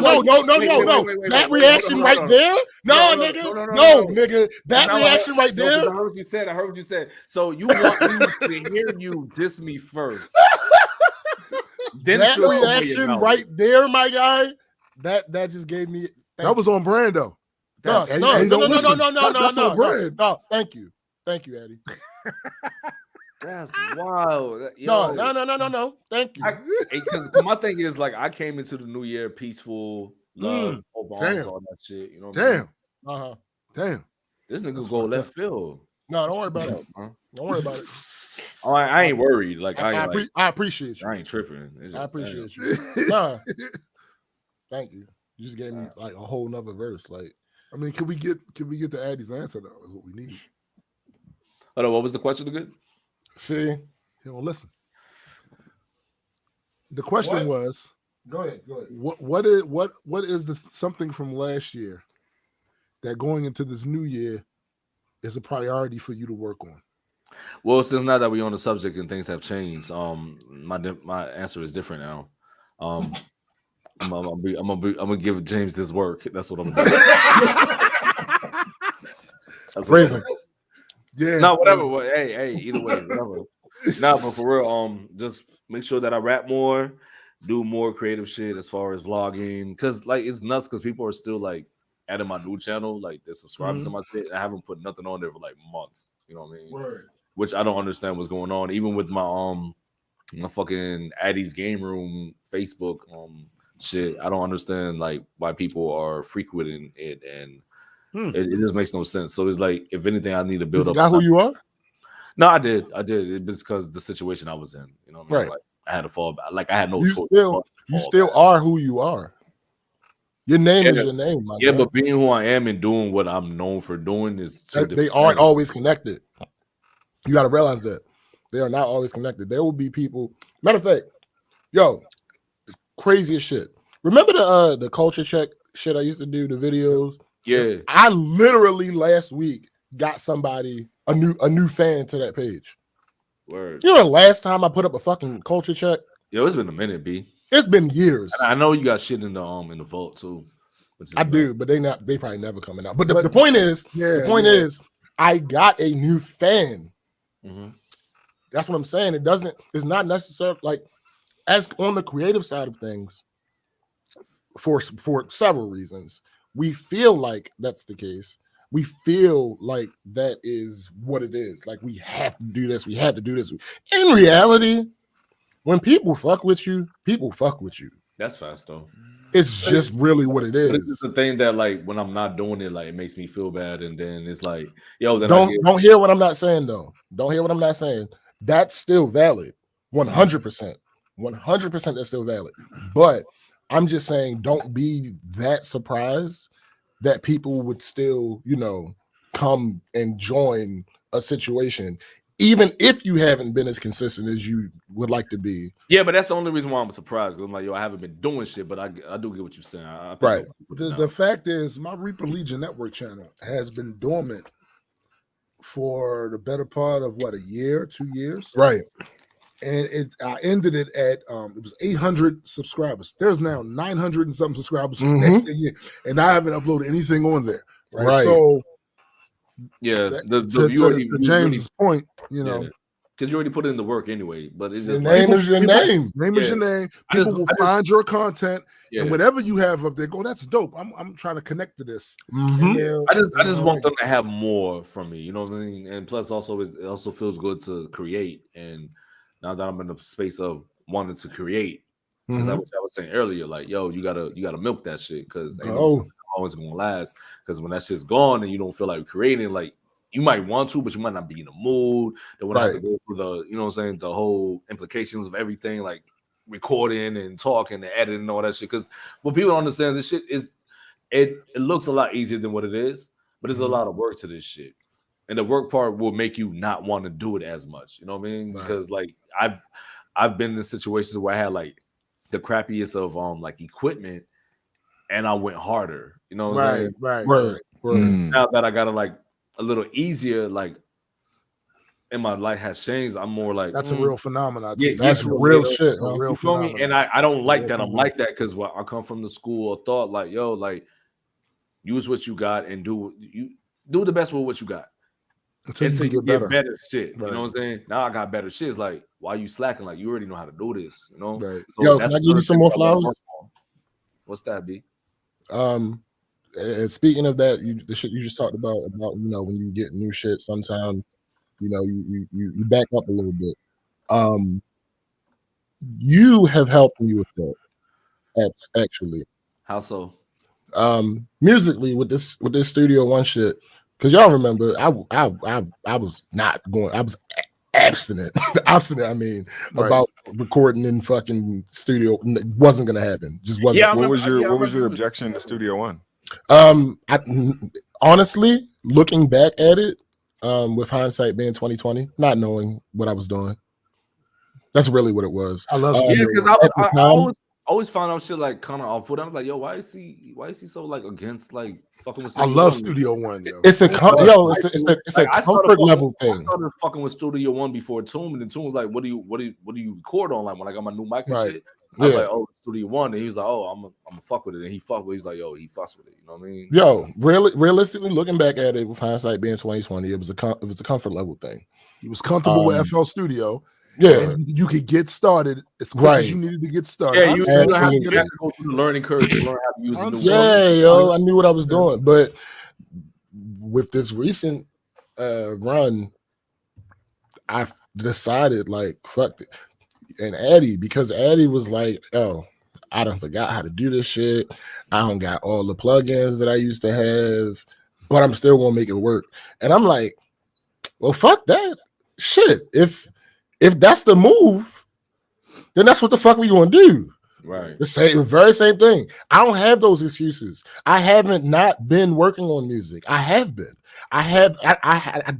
I didn't lose my plugins. I have all my plugins. Right. What the fuck is my excuse? Right. Yeah. No, let me go in and get this shit and do what I'm supposed to do. Yeah. So yeah, you helped me out with that. Hey, Gray, remember the good old days of the compendium where it was plug-in? Ooh, I remember that. Plug-in after plug-in after plug-in. We cannot hear you. Muted. Yeah, we can't hear you, fam. You're muted. Oh, my bad. Yeah. Yeah, that was on me. I was saying, no, the compendium was fantastic. I actually remember that. Yo, that shit was fire, though. Like, oh man, God. That is the one of the relics of GU. I wish we still had. I wish we still had it too. Because if you lost your plugins or forever you went to another computer, whatever the case was, nigga, we had you. Yo, it's so guts. I didn't even know anything about shit like that until I got into GU, and then I was like, yo, all these niggas are scammers. Like, fuck, but I loved it because all that shit was resourceful as hell. Dude. We had books, plugins, software, just you name it. Had all that. Yeah, shit. no, we had everything. That's I love how connected that was. Mm-hmm. What was the question? What is one thing you would like to work on from last year?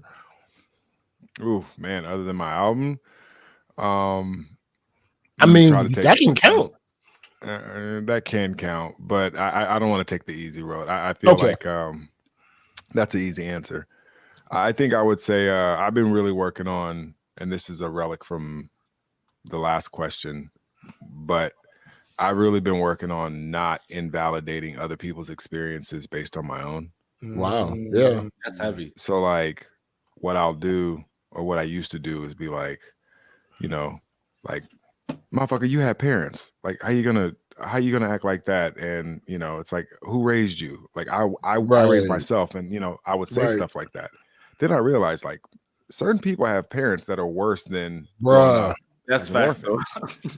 And so it's like, you know, you can pretend like growing up as an orphan is this kind of universal blanket of like shit, but there are people who would have rather been in a group home in the house. That's a fact. I know people like being that, in the house with their parents. That's a fact. And so you hear some of those stories when you go to therapy, and it's like, damn, I didn't realize, you know, shit was that bad. Maybe I got lucky. And don't get me wrong, a lot of shit happened to me in those group homes. Like people know that. I've talked about it in the songs, all that. But it's like you realize, man, you might have dodged a different other type of bullet by not going through that. And so don't try to invalidate the homie's experience because maybe he had what you perceive of as a better situation than you did. And when in reality, it's just both fucked up situations, and you guys both have to come to terms with how you deal with it.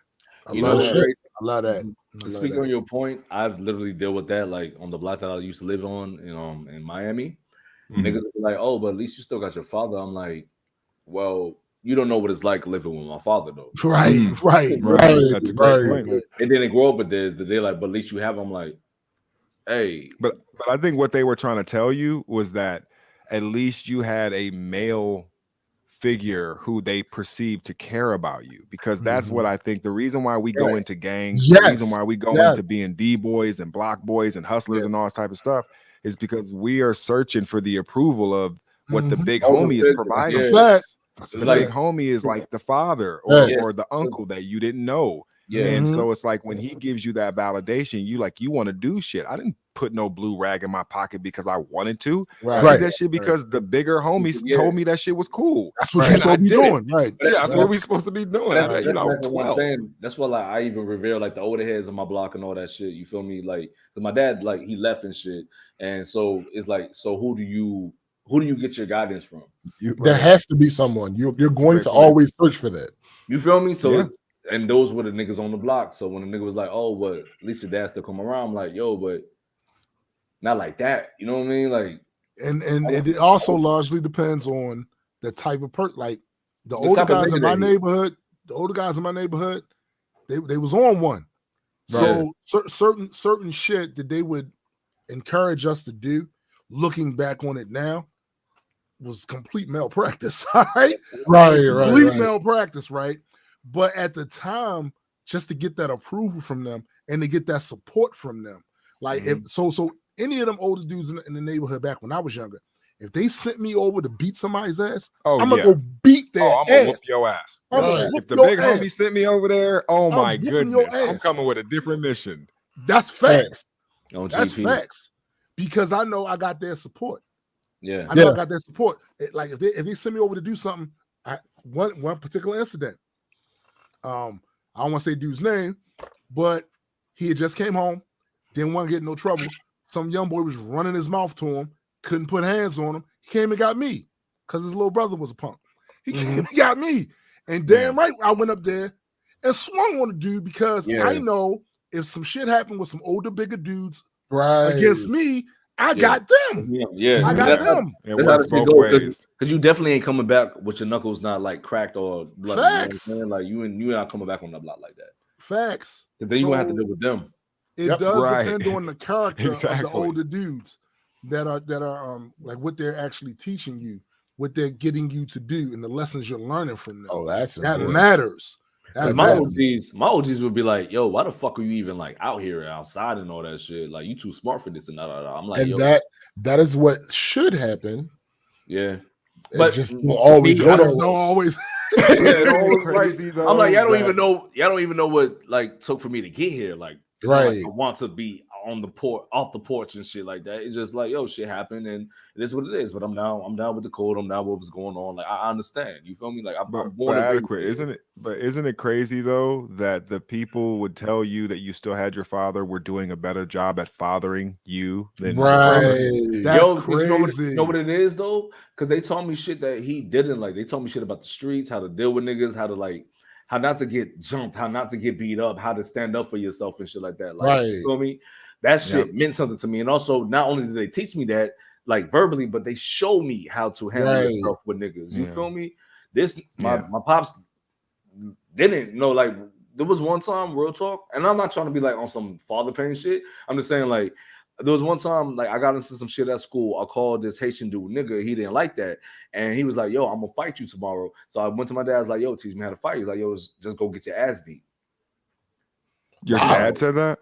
Yeah, he was like, just go get your ass beat. That's a weird bar. Just go get my ass beat. Like, nigga, teach me how to fight. Like, like you was in the military and all that shit, but nigga, like, you're a veteran. Like, teach me how to fight, B.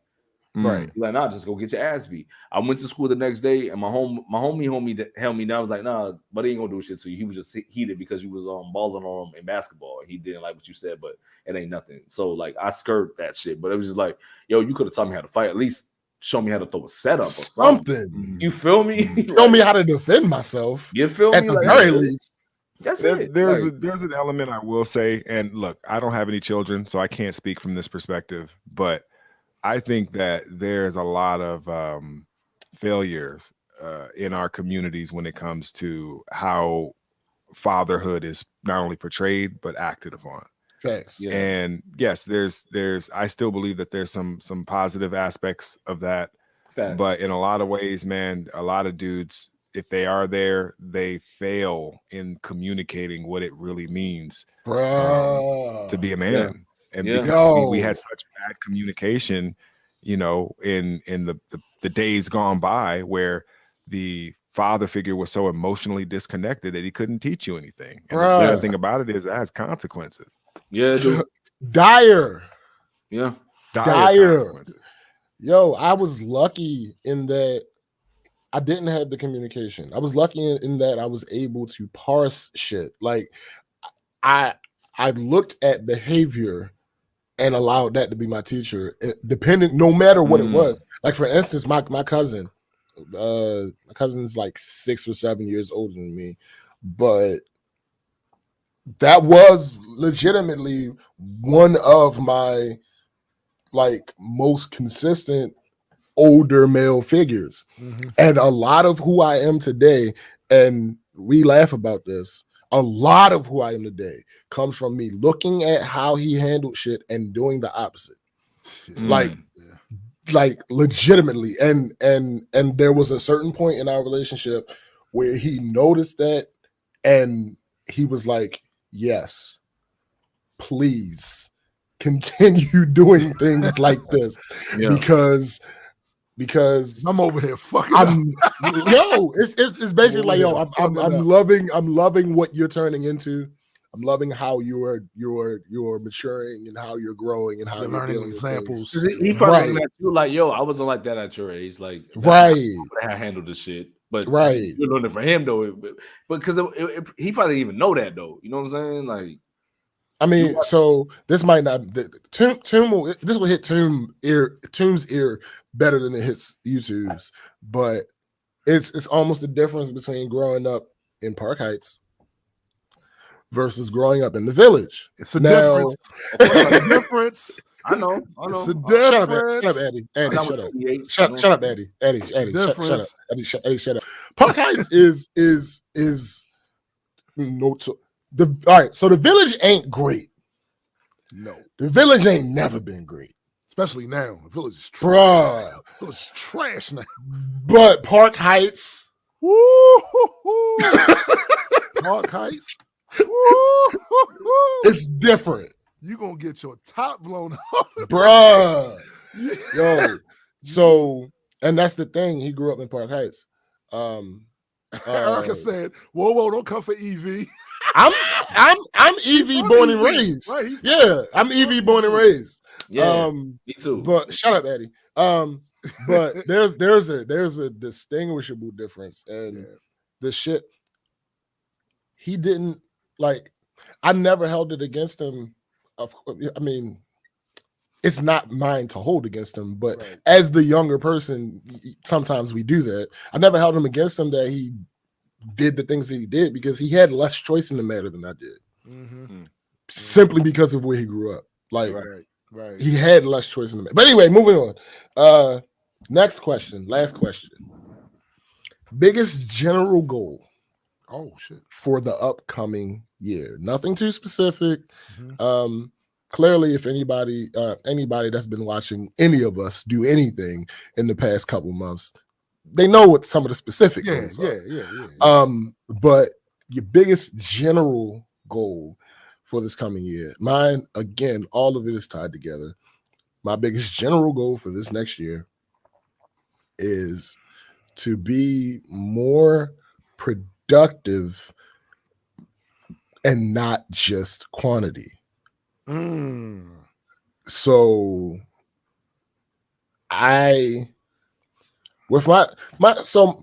my first musical project is so confusing to anybody that happens to not be in the inner circle because it's kind of one album, but it's kind of split into three. I shouldn't have done it that way. I shouldn't have done it that way. I did it. it was almost necessary for me to do it that way because of how things unfolded. But I was in a very different space back then. Right. So are you saying you think it should have been an LP instead of 3? See you later, B. LP. I mean, Peace. 3 different EPs. Yes. Okay. That's exactly what I'm saying. A couple things would have come from that. One, it would have been better curated. Because if I go back, and when I go back now and listen to some of that stuff, and obviously this is a effect of just growth and getting better. Mm-hmm. But when I go back and listen to some of that, I wouldn't put some of that on. That is the curse. Yeah, days of the way people release music today.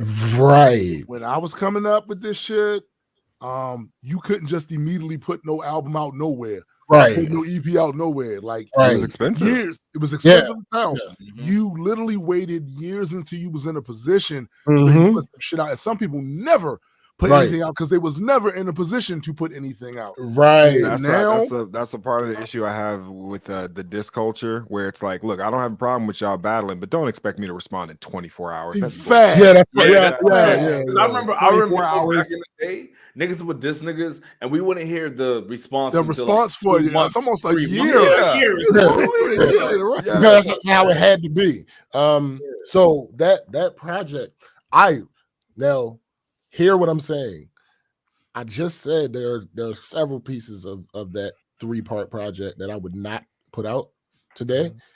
I absolutely love the project, but not because of that. Right. The things that it teaches me, even still. Right. Like, for a quick recap for anybody that doesn't know. All I want to say is one of them songs better not be ACAB. ACAB is number 1 on the list. No, I'm joking. I'm joking. So quick recap for anybody that doesn't know the story. I was raised as a musician, like literally.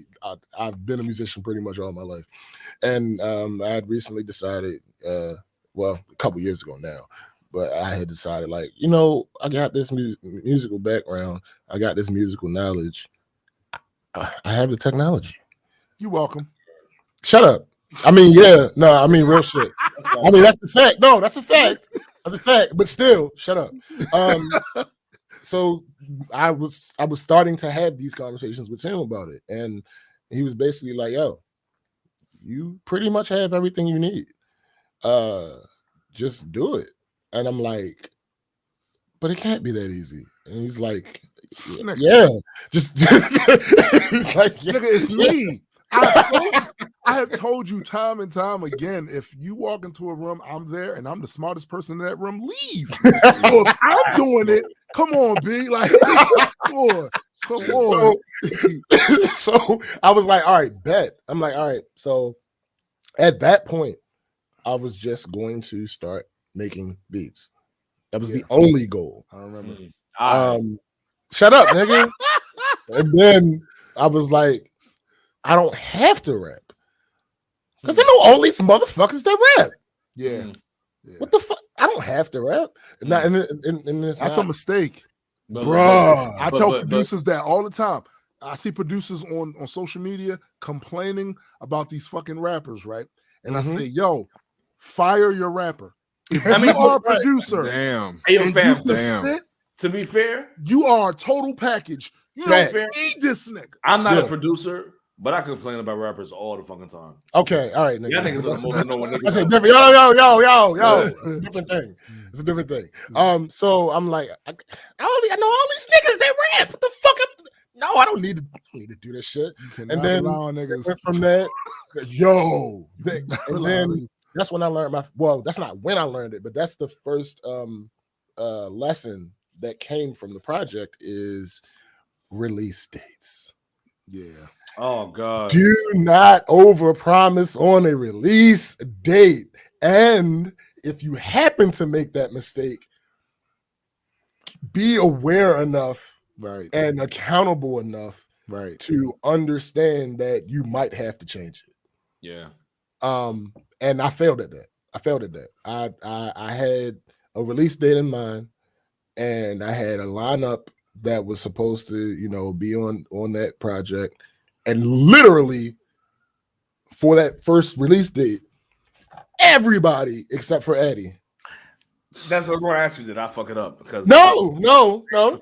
Everybody except for Eddie had some reason why they weren't able to meet that the time, which I've never. I ain't gonna say never, but in my adult life, I've pretty much never been unreasonable about that type of thing. So that it wasn't. If you are a producer, listen to me clearly. If you can make beats and you can also rap, fire your rapper. you will get much more production done, because the songs will be done, these projects will be done. You literally make the beat. Look, there was a time when I was producing, and I produced out of necessity because I didn't have another. The producer I previously had, he left the industry, didn't want to do it anymore, right? So I had to do this. I learned how to do this stuff myself. I was doing it out of necessity. There's nothing like being able to start the creative process off with the music. You knock that out, and then you start rapping to it. Bam! That project is done. If you sit around waiting for niggas' verses, you gonna stay waiting, especially amateurs. I'm just gonna put that out, especially amateurs. Yeah, that's true. That's real, because there were quite a few people that were supposed to rap on that first project that do not sell music. To be fair, I've done that before, but my situation was my situation. But normally, like, if somebody sends me some shit, they'll get the shit back like in a day. No, but I'm just talking about specifically that first project. Eddie held me down throughout that entire 3-part. Like Eddie held me like. I even made. Y'all gotta understand. Facts. You know like facts. I made her rap. Y'all gotta understand. Y'all gotta understand the reason that I give Eddie so much shit about rap is because of this. Like again, that project would not have even come out, right, if it were not for Adequate. That's just all facts. So once we got past the point of, all right, so everybody, I'm gonna keep doing this because I appreciate y'all support. I appreciate y'all latching on to the campaign, make Eddie rap again. The campaign has been completed. Yeah. Eddie is on his 3rd song. That campaign has been completed. Again, never forget, Insurrection Day. Insurrection Day will be out in a few days. Never stop. Hear me clearly. Insurrection Day. It will never stop. I know, right? I know. But Insurrection Day will be out in a few days. Yo, Eddie. Insurrection Day will be out in a few days. But fast forward, and when I got to that point where I realized like pretty much everybody I had lined up had something that happened, real life shit. So, again, I've never been that unreasonable thing. That didn't make me mad. But I was like, fuck, I'm in a bind. That's when I started the Rapidy Raps. This nigga. Listen, that I don't know if y'all remember that first one I sent y'all. That has never seen the light of day. It never will. Yo, nigga. Yo, I ain't gonna lie. Trash. Nah, fuck that. When you send the show, like, yo, this nigga got something. He got something though. Like, well, you can always tell a big. Let me ask Graydon. So, because Graydon has actually trained quite a few people in that sphere, right? Even when somebody, as far as rap and hip hop, right? So, when somebody comes to you with the bars they wrote, can't you always tell when the person has something? Their screws aren't tightened. There's certain elements that they haven't picked up on yet, but you can tell, okay, this is moldable. This can be. Your mind is in the right spot. You just don't have all the tools right now. Right. There's 2 things I'm looking for if you come to me and you are looking to be my student. Number 1, if you've had any type of real formal training before, right? If you've had someone like me before. And 2, if you're coachable. If those 2 things are satisfied, then it's possible I could take you on as a student. Right. And I can tell within the first, 8 bars. Right. Any type of formal training, and if you're coachable or not, because you can tell the people who someone's tried to tell them like, hey man, why don't you just breathe a little bit better here. They're like, nah, man, I got it. I got this. The I got it mentality. Yeah. And it's like, okay, well, you're not really coachable. So I can't really provide any advice there. But, you can tell. Right. It's a fact. Some people are just not coachable. I've run into that a lot, like in the last 10 years, right? Word. People that are not coachable, just from the standpoint of you literally see this person in front of you that's doing what you say you want to do. And they've been doing it long with a moderate amount of success behind what they're doing. You don't think they might have something they can teach you about that shit? Right. You know what I'm saying? Just a little being something. Honest though. I don't think they're being honest. I don't think they want to do what the person. No, that's real shit. But that's the thing though, Brady. They don't want to do this shit. They don't want to. Right. They want to listen. Exactly. They want that finished product. They don't want to do it. Right. They want the result. The thing is, they don't know what constructive criticism sounds like. They think constructive criticism. That's a real thing too. Criticism. Yeah. That's a real thing too. But so fast forward, it ended up the first part of it ended up coming out. And when that happened, I was like, all right, cool, we got this out. But it was like, And then what did I tell you? It's always going to be that way with your first project. You're going to always look back at your first project, especially if you're progressing as an artist and getting better and learning new things and constantly adding more energy into this. You don't have a closed system. Right. You're going to hear things when you're 6 albums in. Yeah. Back on that first album, like, I should have did it like that. Yeah, it's because you're getting better. Like you absolutely. It's the curse of progress. Yeah. And so now it's night and day. It's nothing like that at all. Like at all. The only literally to this point, I'm 4 songs in on this next project. And first of all, I'm a much better producer than I was then. Like night and day, much better. Yeah, it's a fact. But you did everything that I was expecting you to do. Like when most producers that I have seen come from the ground up, they rely on certain sounds all the time. Yeah, this palette of sounds. Sometimes that's because those are the stock sounds that come with whatever genre they're using, and they haven't quite grown to the point of I need to get more sounds. I need to get more kicks, more drums.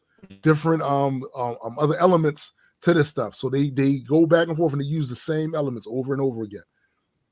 Once they have a breakthrough, right? They have a breakthrough with those stock elements to sound good as shit.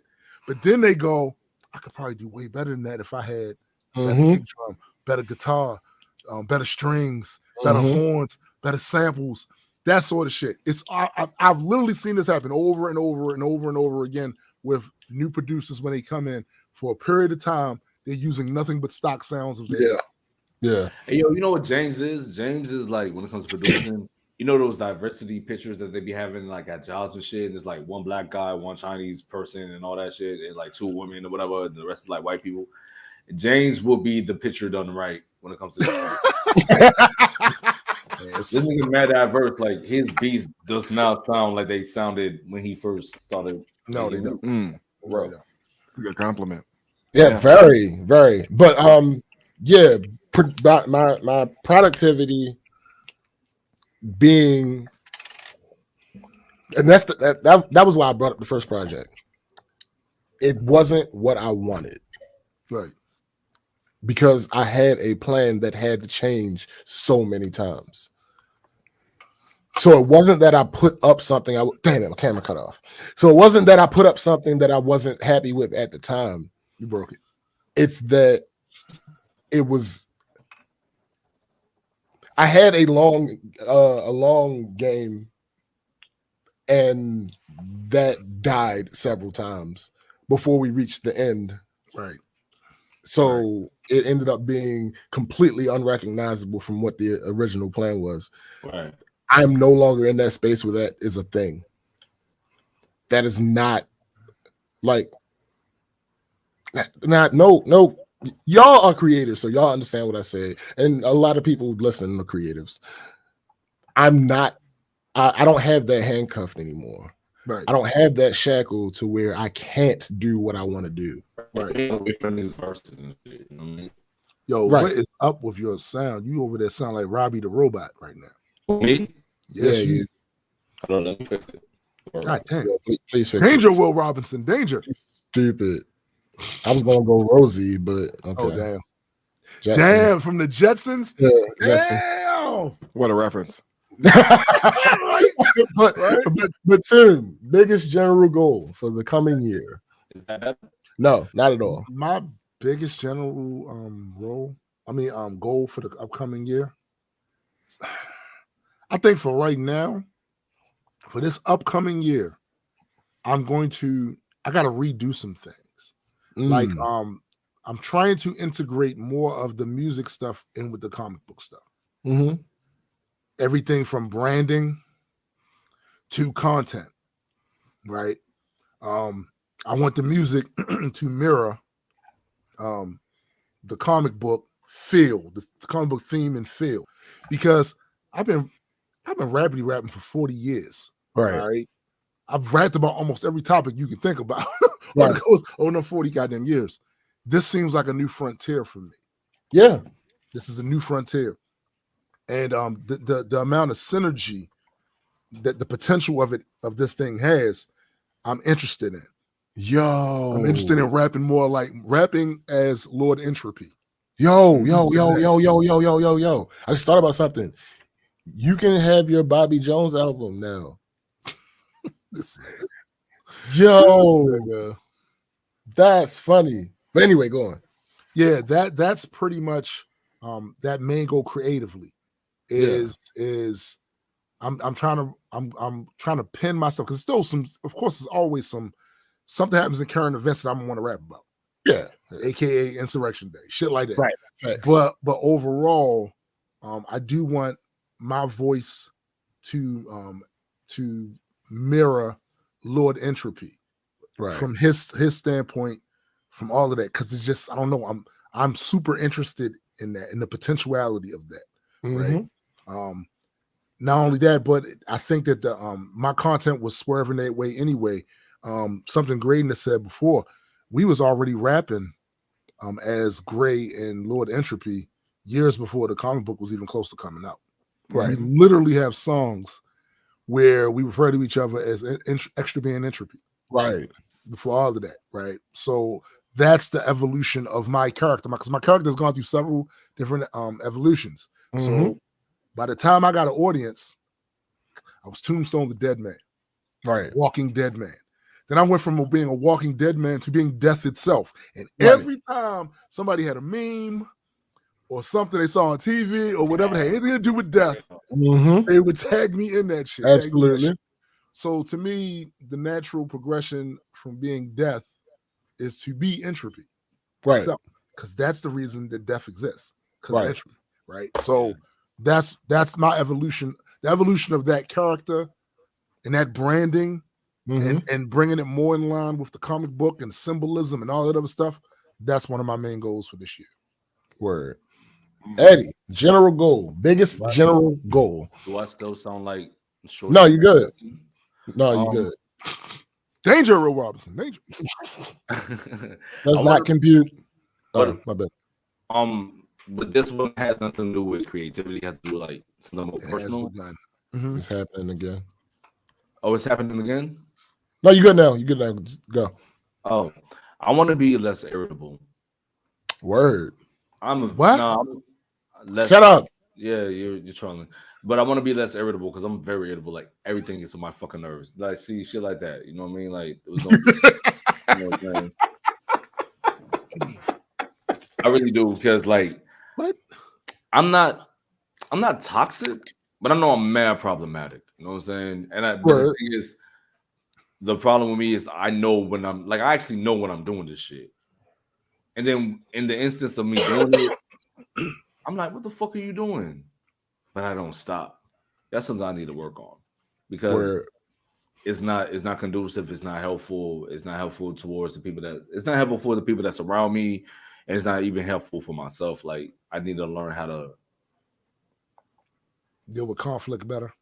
Yeah. Because my thing is, I don't I don't like how people say certain things to me. Well, we've had this discussion before, and at the risk of being redundant, it will never stop. Yeah, I mean, but that's why he's coming to the conclusion that he has to work on him. Yeah, because at the end of the day, people ain't gonna stop playing with me. Right.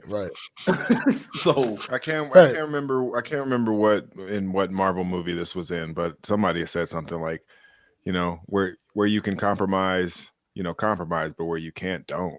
Exactly. So I find myself making this list now of things that I can compromise on and things I can't. And the things that irritate me, some of those things I'm not willing to compromise on. That's a fact. And that's just how I am. Like, you can't because my biggest thing to me is this, right?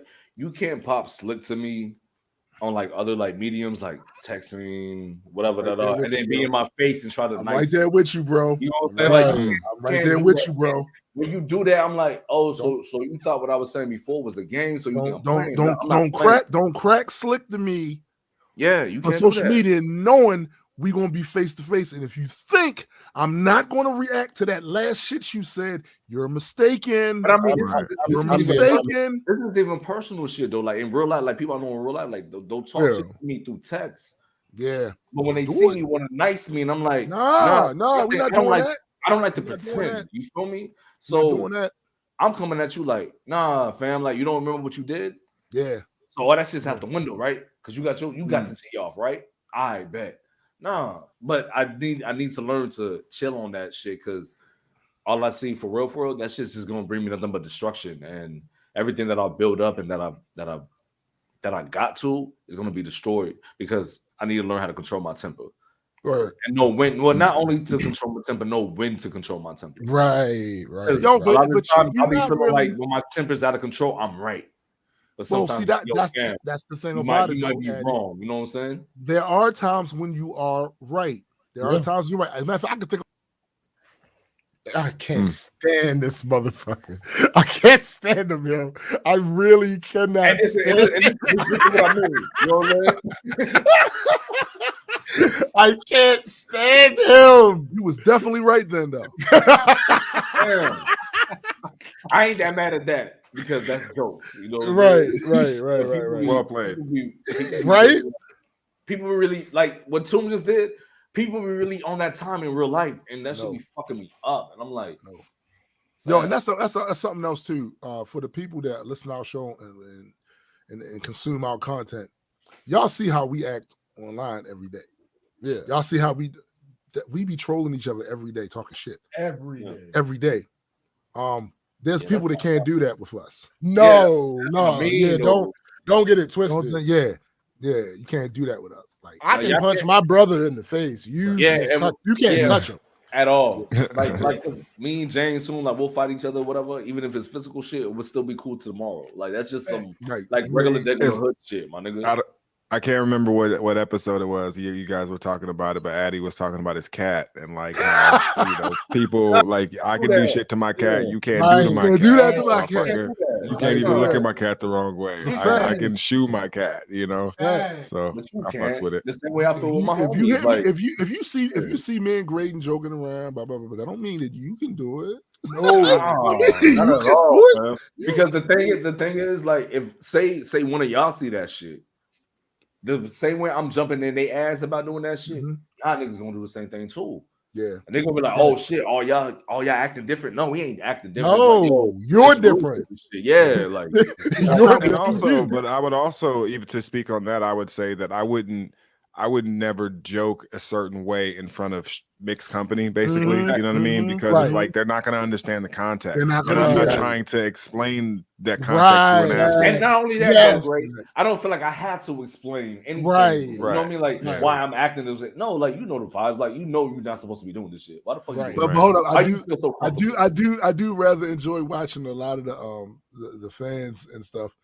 Telling each other to mind their business. That's a thing. That's just listen. I love y'all so much. Yeah, it's a fact. But you good, Eddie? No, I'm good. I'm done. My bad. Gray, biggest general goal, because we I didn't mention it. Ladies and gentlemen, we're doing a loose 2 today. We're not doing a 3.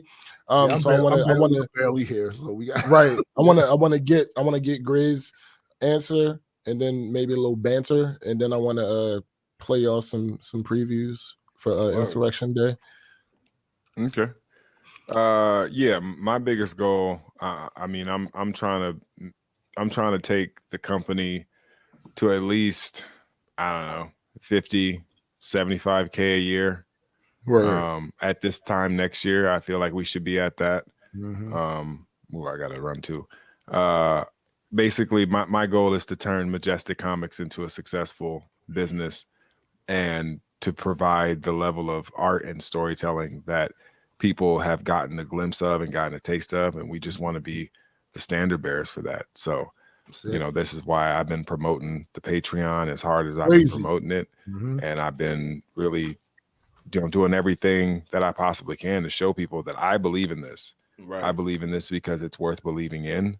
Thanks. And if you take 2 minutes and you look into it, you might look at it. Everybody, the people who are manufacturing our shit, tells me like, "Yo, man, this is dope. What are you doing with it?" And it's like, well, it is, and they don't even speak the same language. So,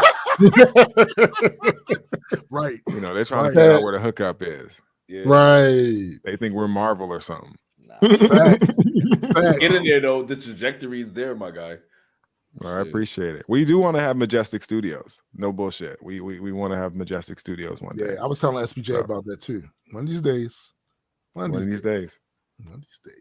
Believe that. Believe in the Shield. So that's my main goal. Nigga, I can't stand him. What? I think all in all, we have good goals that we want to achieve. Enough, yo. All of this was dope. Yeah, like it was. I ain't even gonna hold you. Somehow 2022 with a fucking banger, like shit. Bang, bang, bang, shit like that. All right, let me get into some of this preview shit, real quick. Hey, Greg, you good? I know you had some stuff you had to do. You good? Yeah, I actually got to run. I don't want to be rude, but I actually do got to dip out of here. But I do appreciate the platform, you guys. I really appreciate being a guest on the show. Adequate. SPJ, Tombstone. I think this platform is amazing. I think you guys do a great job every Saturday morning, and that's why I'm here every Saturday morning. I make sure I start my Saturday morning with you guys, just because I love the vibe and I love. And I got to say as well too. Props on the sound today. Everybody's sound quality is amazing. The show's production quality is incredible. I love it. Love it. We appreciate you, bro. Appreciate you. Yeah. Oh, don't forget to hit Vermin up. He wants to talk to you about that. Oh, that's right. That's why I have to go. That's because I got that and I got another meeting, a Majestic meeting. So I'm swamped. This is New Year's. This is New Year's, right? This is New Year's. This ain't even so. To anybody on your stream who has not signed up for the Patreon, please visit us at patreon.com/majesticcomics. I'm putting the link in there now. There you go. Just so y'all know, like I'm a $5 patron, so y'all can do that. Yeah, and we do appreciate it. We were celebrating. I don't think you weren't online, but we were online. We celebrated you when that happened. We did. Yeah. All right, guys. Thank you so much for having me. I'll talk to you. Word. Peace. Yo, peace. All right. So let me see. I'm gonna do. We doing previews. Can we do this? Yeah, we're gonna do this. Just a sneak peek of what's coming in the next few days. Where we at? Share and audio. Okay. There ain't so many Mexicans. Oh, I'm in. Remember we married with just and a woman? Remember feeling safe? Remember no ISIS? Remember Reagan? Oh, I remember. Pepperidge Farm remembers they're making raisin bread like Grandma made. No artificial preservatives. A treat for breakfast, coffee breaks for midnight munchies. Y'all was screaming all lies matter while my phone was getting killed by police. Do you remember that? If we disagreed on how we protest when we were out there in the street. I remember that. Yeah. Then they get your way, this nigga ad-libbing shit. But y'all don't want to remember that. Hey, y'all want to keep it peaceful and simple. Y'all never keep that staying in. So Pepperidge Farm remembers too. All right. That's one thing. Let me see. What else we got? Pepperidge Farms. Pepperidge Farm. All right. Where we at? Star Spangled, not Star Spangled. What is the name of? Oh, I guess I could play. Where we at? Boom, boom, boom. Langston. Are we? Oh yeah, that's that joint though. I too sing America. I am the darker brother. They send me to eat in the kitchen when company comes, but I laugh and eat well and All right, Vermin. strong. All right, Vermin. Tomorrow I'll be at the table when company comes. Life for me ain't been no crystal stair, but the taxes when it's there, they were rarely bared. I am the darker brother, but I don't sing America. I'd rather back my people, shield them from the terror, or enlighten them through syncopated tunes. Your cries for unity will damn near always be refused. That's why I speak to those who will listen and speak at the ones who won't. Some ask if I think they waste my time. It's obvious I don't. If only one of us. All right. Hold up. Yeah, because that gets a little crazy. Yeah. Let me see. I pledge allegiance. This one's a little low because this isn't the mastered version. To the flag of the United. Actually, you know what? I'm gonna play the other version because that's really low. Okay. Needs to be mastered. Unfortunately, this part doesn't have Eddie's raps on there, but you guys will get the. No, they don't have to hear that now. Yeah, that'll be the gist. Oh shit, that's not the right version. Hold up. Is it this one? I pledge allegiance. There we go. To the flag of the United States of America. And to the Republic, I really had to learn how to play this shit for this beat, for guys. which it stands. One nation. Yeah, fuck that. Pledge allegiance, pledge allegiance, pledge allegiance. Bang, bang, bang, bang, bang, bang. Your ideals and your experiments don't got no power here. Liberty for all, we hear that shit loud and clear. You say that we'll all get justice, there just ain't no way. We're still waiting for your right from Insurrection Day. All right. All right, Gerald Levert. All right. Call that nigga Levert. Nah, I'm about to pain on them. Oh, oof. And Yo, this is the last one. Yo. This is the last one. I had to. Better be some tombstone shit. Straight up. I don't have none of that. I'll play one. I'll play one. All right, cool. Do that. I don't got none of that. Yeah, I'm mastering all of this. Because he's it doesn't make sense for him to send us because he's mastering. No. I got you. Yeah. And the last one that I have. Yeah, we going. I don't. If it was you, Roger Troutman, Teddy Riley, or T-Pain. One of the three. With Troutman, man. It's old school. Fuck that. Okay. Oh, say can you? I actually had to learn how to play this shit for this beat too. God damn it. Night, this country's gonna pay what it owes. Cause the orange man was leaving. They said, fuck all the rules. Yo. We no longer back the blue as they show their true end and prove their behavior was deceiving. As they marched toward those stairs, not a single guard was there. Yo. Unlike when BLM marched, they were all swarmed out there. Yeah. Now tell me how this place where my family were slaves is the land of the free and the home of the brave men. men and women who fought for the little rights I have. Am I crazy or should all of y'all be fucking mad? All right. Why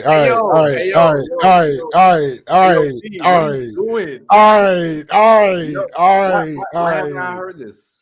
Because you don't fucking listen is why you have the reason you haven't heard it is because you don't listen.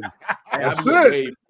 I be working, nigga. I'm gonna let you no. When we get off here, I'm gonna let you hear the whole thing. But no, that shit hard though. That shit hard. That shit hard. Fuck that. Fuck the dumb shit. All right, Tim. I'm just only gonna play a little bit of this one. Yeah.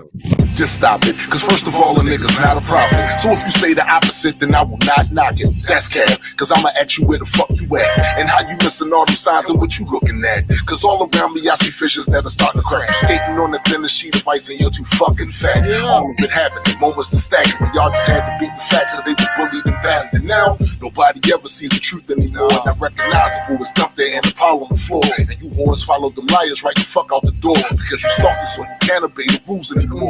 I guess this is why you get into this capital filthy, and now your favorite network is trying to hide that you're guilty. I don't play them fucking games. I learned the lesson that day. It's only motherfuckers on shit that and then you out here fast shaming? What's up with you? Hey, no, listen, no, that's not shaming. That's not shaming. It's just fact. It's not shaming. It's just facts. It's facts. Hey, yo, and that's why the ice is cracked, my guy. The ice is thin and cracked. You wait can't. You can't. Listen, I'm 240. I'm 240. I can't be on I can't. Yeah. This is what I love about this project, because we're not like overdoing this shit. Like, we're literally talking about what the fuck happened.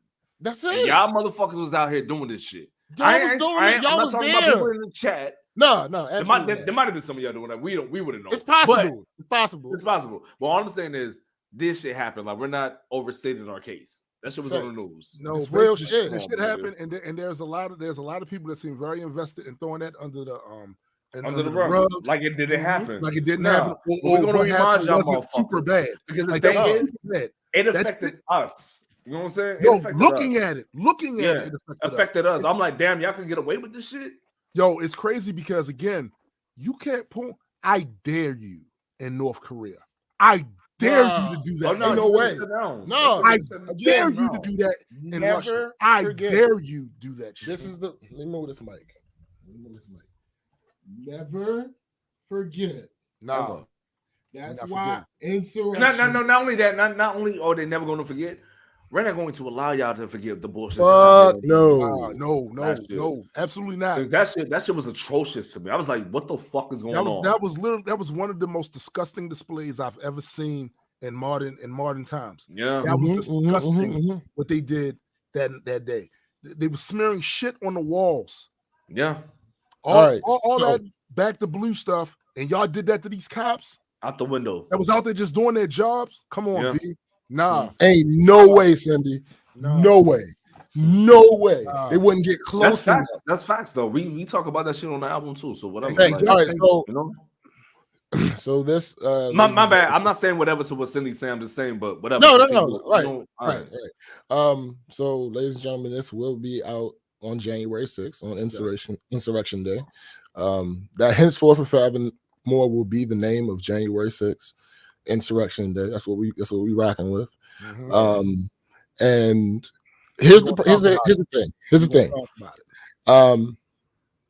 Because of how our distribution works, it may or may not be available everywhere on January 6th. It will definitely be on Bandcamp.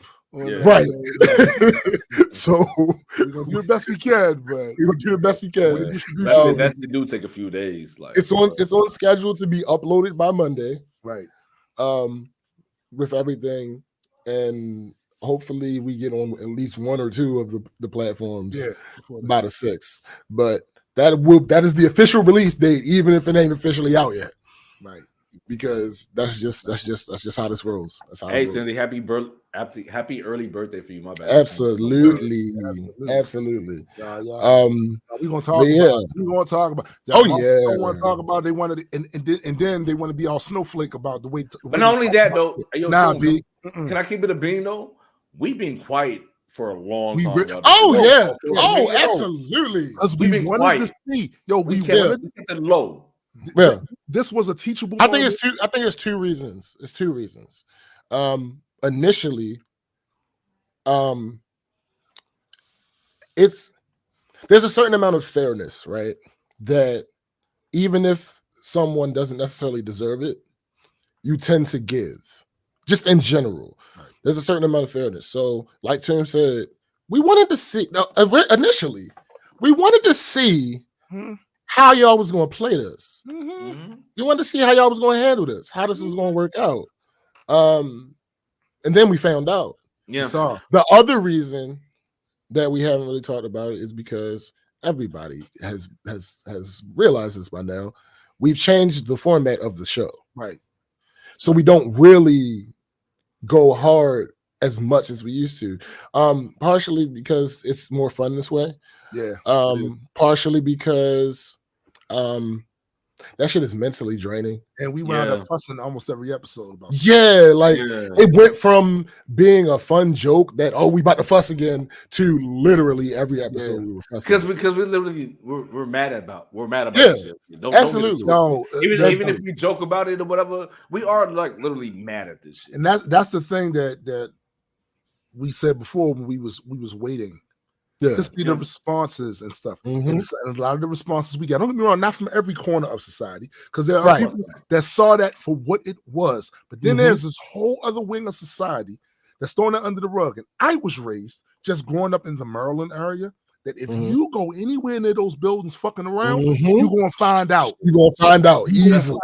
Fatfo, my nigga. You're going to find out. And I literally saw people, elected officials, making excuses for the shit and the people that did what they did that day. And I watched them do it. I saw whole networks sprung up after that. They did nothing but excuse it. They ran their fucking mouths for years about personal responsibility, but then they out there blaming other people for shit that we literally saw them do in the no. So we gonna they was bitching about niggas fucking up CVS and Walgreens and all that. Fuck out of here. Like, I don't want to hear that. You literally tried to stop got ran up into a fucking Capitol building, my nigga. You literally tried to stop a democratic process from happening. So we not doing that. I ain't here. Not only that, y'all let them do that. Yeah. I was totally like, disgusted by that whole fucking thing, and I was like, really? That's hot. Can I just say something? Reclamation is a real thing, and on that day, I'm sorry, but white people made it clear this is our shit. This is our country. And hey, what can you do? So what we see happening is you got a lot of them got court dates. They're going to jail. I'm looking at some of the time they getting, and I'm going. That's just minuscule. I grew up doing the crack era, ladies and gentlemen. Right. I grew up doing the crack era. There are people that I know personally that will never hit the bricks again for selling a little bit of crack. They had to get caught in 3 strike shit. They got caught up. Bam. He's gone. These motherfuckers broke into the Capitol. Right. They did more damage than the rebel army. Hey, niggas got banned for a fucking dime nickel bag of weed and doing like 15 years and shit. Right. They ain't getting court dates and shit. You know what I mean? And at a certain point, I'm tired of it. Like the whole, just like now with weed. You know how many of us got locked the fuck up and doing jobs. That's what I'm saying. And now y'all making this shit legal and y'all like putting this shit into the enterprise and all that. Yo, get all these niggas out of jail then for little weed cases. It's weed. It's weed. It's not nothing big. Now y'all making money off of it. All right, that's what's up. Like I see you. Like we see you clearly. That's it. There's a clear double standard. And to me, what January 6, 2021 showed was the clear double standard. It was glass. You can't even and the fact that people did try to deny it over not only that, the person that made that shit happen was like, yo, nah, that's not I didn't mean like that. Right. That nigga back home so fucking quick. That nigga didn't even go down there with him. He said he was gonna go down. He was gonna go down there with him. I'm gonna meet you there. Yeah, he should be there, but he didn't show up. Nah, he didn't show up because he knew who was going. He got called by all these people. Calling him like, "Yo, you got to say something. You got to do something." Took him 193 minutes, bro, and then didn't really tell him nothing. But we love you. We understand. We love you. And what? You see what these? Yo, I was personally offended at that shit. Personally, that's facts, Cindy. That's facts, Cindy. That woman that got that 5 years for lying about an address to her kid to get a better school. Yeah, come on, man. Yeah, like come on. That's Clear double ridiculous. standard. And there used to be a time. Can I say this too? There used to be a time when rap would talk about that stuff. Yeah. Rap has gotten to the point where it's gotten so big, it is literally the most streamed music in the world. Biggest genre in the world. Biggest genre in the world now. It's got to the point where all the motherfuckers want to do is dance, sing, smoke, and all of this other shit. And don't want to. There was a time when rap used to talk about this type shit. Rap used to talk about this. And rap has totally dropped the ball on that. Not over here. Not over here. Nah, B. And y'all know, I don't like talking about political shit. Yeah, but this is different. Yeah, this is nothing I could. Nah, B. It has to be addressed. It has to be addressed, and that's what we're gonna be doing. January 6th, Insurrection Day. Never forget. It's coming out. It's going to be available for you guys. No, but it doesn't matter because we're ending the show.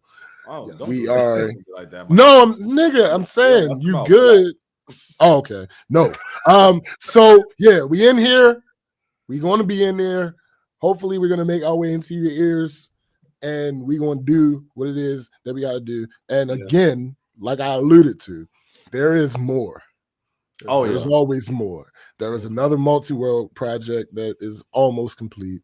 Right. There is Eddie is going to be doing his new project. I'm going to be doing my new project. Tomb has another project. Tomb has the Majestic Comics project. Like there's more. The music is the prediction that I had. You see it. The prediction that I had for 2021.